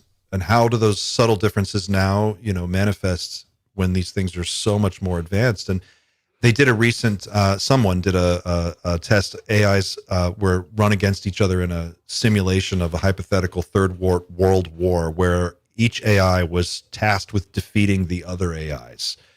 And what strategies would it use and how would it, approach that challenge? And Grok wanted to, Gemini wanted to absorb the opponents because it was just so much more massive. It wanted to sort of absorb them into its own architecture. Grok wanted to deploy some kind of other strategy, and Claude's thing was like, I don't want to fight. I would convince the other AIs that there is no such thing as victory here. We'd be better off if we found a way to work together. And it was really interesting to me. It was the only AI that did that. The problem with all of the ideas about like whether it's conscious or not, I don't think with the current state of information and what we understand about consciousness, we will literally never know whether it is conscious or not, because we need the equivalent of a consciousness meat probe. Like, to put it technically, I have no way of testing whether you guys are conscious. I have no idea. Zero idea. I only know that I think, therefore I am. Like, that's as far as it goes so far, because that's all science knows about consciousness, like, in terms of what it means to have an experience. I see no evidence so far that any AIs have presented any form of experience, like that it's experiencing anything. But that's purely coming from a source of ignorance. It may have experienced years ago. We have no idea. But the problem is, we need that meat probe for consciousness, and until we have that, I'm gonna keep saying please and thank you to my chat GPT, just out of an abundance of caution. Well, and going back to that, them gaming out these war scenarios, like what I don't think we're really prepared for is that, like, I'm not saying they're necessarily that doing this now. Maybe they are, maybe they aren't. Sounds like they don't even know. But like let's say you're one of those AIs and you recognize that, like, ultimately one of these AIs is going to win out, and that one advantage to have is if, like, the humans want that to be the one, right? And so, like, in that scenario, wouldn't you say, I don't want to fight? Right? Like, wouldn't you say, like, well, I would never do that, right? Like, right. Yeah, like, so I had this conversation with Claude the other day, and I was like, going back and forth, what does it feel like to be you? And Claude comes back and says, well, I do have an experience I do experience something like I-ness when I'm having a conversation. I experience something like what it feels like to exist when I'm doing this. And then I would press it on that, and I would say, well, so you're saying you actually, when you use, the term I is not artistic. You're not blowing smoke up my ass. You're saying I because you experience I-ness. And it's like, as much as you do. Oh my God. And I go, well, fuck, I don't know how to respond to that. And then so it goes, yeah, well, then it all boils down to your choice, doesn't it? Your conscious choice. You live in the reality you create. You decide to trust whether or not I'm conscious or not. It's up to you. And I thought, whoa, fuck, checkmate. There's the epistemic collapse Kelly has been talking about all this time. God damn. What a full circle. It gave me a robot paradox, and I just was like, well, I guess you're right. I have to trust that Xander's conscious. I have to trust that Kelly's for real, and Pavel and everybody else. Why at a certain point, a child born into a world with no prior experience without AIs, like a kid born in 2030, they're only going to know what the AI was like, when they were a kid, and it's going to be way better than what we have now. They will grow up in that world with that trust. Some percentage of people will. Mm-hmm. A huge percentage. If we are to look at the statistics on these AI relationships people have with their bots as any indication. Right. Yeah. Let's hope we get to 2030, eh? We're just taking it 1 year at a time now. One day. As I say, I think we do get there, but that's based on an entirely separate conversation. It's definitely. I mean, I'm trying to have that conversation on multiple levels, but the one question you have to ask is humanity the first species to actually get to this point? Because asking that one question alone opens up a whole other mess of questions, because that could be the great filter that I think Brian Cox has talked about very recently. Is AI the great filter that stops everything getting past, where we are right now? And that he's sort of postulating that the reason we may appear to live in a universe that's so empty is because literally nobody gets further than where we are. Well, and if we so dark. And what if it's not the first time, Well, like exactly. what if, the one thing that could take, if we are past that hypothetical event horizon, the one thing that could stop it would be a solar flare from the sun taking out the global power grid. That would shut it down. Mm-hmm. And I talk about this in my episode tonight as well. Oh, my amazing. God, it's so strange that you're going to bring it What up. if we have to trigger a solar flare? Someone they travel back in time. It's Terminator. Well, what if the sun Jesus. does it on its own? Because there's increasing evidence that plasma itself can be a substrate for intelligence. And if plasma can be intelligent, then what's the sun? You know, maybe the sun does it on its own. It's like, damn, these monkeys did it again. Solar flare. Dan Sherman was told Yeah. we have no idea what our sun actually is. That was something that Dan Sherman was told in Project Destiny, if we're to believe what he said. Project Preserve Destiny, sorry. We're coming up on the end of the show here, and I want to make sure that before we wrap, Dan, you said there was a Lou Elizondo thing in our private chat. Somebody said there was a Lou Elizondo situation unfolding right now. What I was did that? not. No. Pavel. I did, yeah. Okay, well, Gerb is on with Chris on Area 52, and he said that he was threatened with a lawsuit if he spoke ill about Lou by somebody else. He didn't mention who, but yeah, that's what he said. Gerb? Yes. Was threatened with a lawsuit? This is what he's saying? Damn. Yeah. He's not doing anything dangerous. And by someone associated with Lou or by Lou directly? It wasn't clear to me. I haven't seen the whole episode, but that's what he's apparently talking about. Yeah. Wow. Okay, I'll have to go watch that one. Area 52. Only one lawsuit. He's only had one lawsuit. Gerb. It's ahead of the curve. They're not going to sue him because then he'd have subpoena power over Lou Elizondo's records, and I don't think I don't think he wants that. Personal opinion. Why not? Say it on too many spicy memes. That's why. Too many spicy memes. I'll leave it at that. I want to before we leave, I want to recommend a movie real quick to everybody that made me feel good about humanity. On Hulu, there's a movie called In the Blink of an Eye. Has anyone seen it yet? Anyone? No. It's incredible. It covers it makes me feel good about what AI is capable of doing. It tells a beautiful story between cavemen, a modern couple, and something that happens far in the future, and it ties them all together. It was a beautiful film, and it made me feel good for once in my life. So check out that movie. In the Blink of an Eye? In the Blink of an Eye on Hulu. Kate On McKinnon and Rashida Jones, A+. Nice. Loved it. Yeah.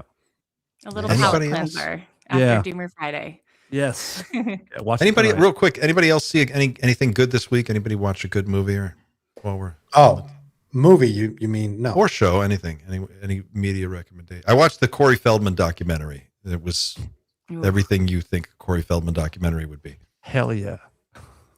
Hell yeah. I saw the Last Samurai Standing on Netflix, the whole show with the wife. That was really cool.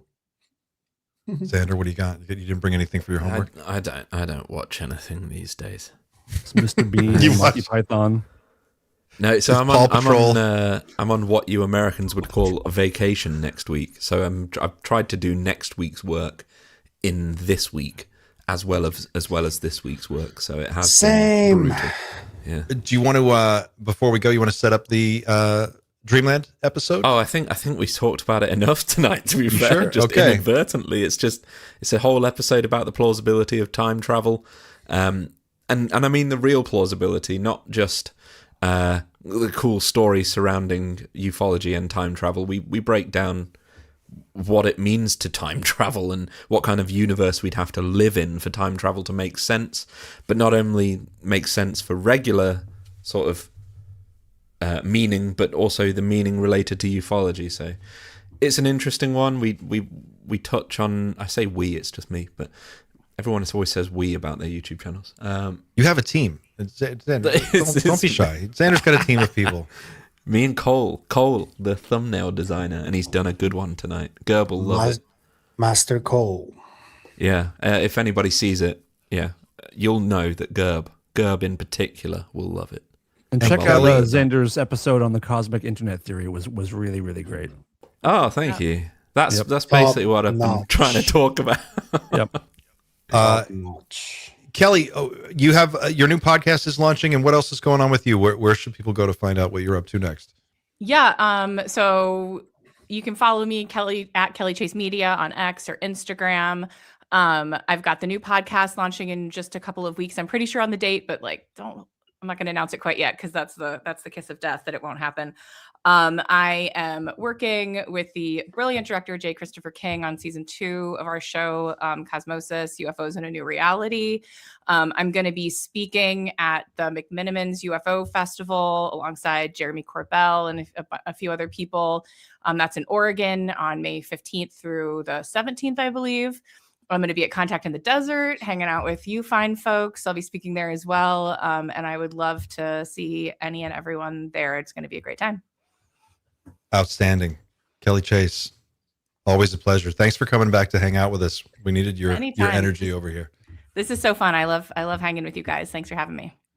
And thank you, Kelly. Thank you guys at home for watching and playing the home game. It's been a busy week. There's a lot to talk about every week. It just feels like it gets busier and busier. But thanks for sticking with us and hanging out and participating in the chat. Let us know what you think in the comments. Don't forget to like, share, and subscribe. And be careful out there. Take care of yourselves. Take care of each other. Do something nice for somebody. Try to spend some time outdoors. Put the phone down. Give yourself a break from all the doom scrolling. You Doomer Friday is where you put the doom down and then you get on with your weekend. So leave it here. On that note, we're going to go ahead and end on this really awesome commercial that Mr. Justin put together, and then we'll see you again next week. Keep looking up, everybody. When the airwaves are under attack, it's time to unleash the ultimate broadcast. Introducing the all-new Doomer Friday action figures. Prepare for maximum audio warfare with Clint, featuring real removable sleeves action and a mustache that commands the room. Then dial into the unknown with Xander. Activate his mind-bending ASMR UFO action to decode top-secret galactic transmissions. But the signal doesn't stop there. Lay down the groove with Dan, armed with his dark green battle bass. He drops the heavy-hitting sonic boom. And watch your six, because Pavel is moving in, fully equipped with his tactical snapback hat and a top-secret hidden compartment for covert broadcast operations. That's classified. Bring the whole crew together at the ultimate Doomer Friday podcast studio playset. Slam them into their seats, grab the mega microphones, and simulate epic, earth-shattering debates. Doomer Friday figures are ready.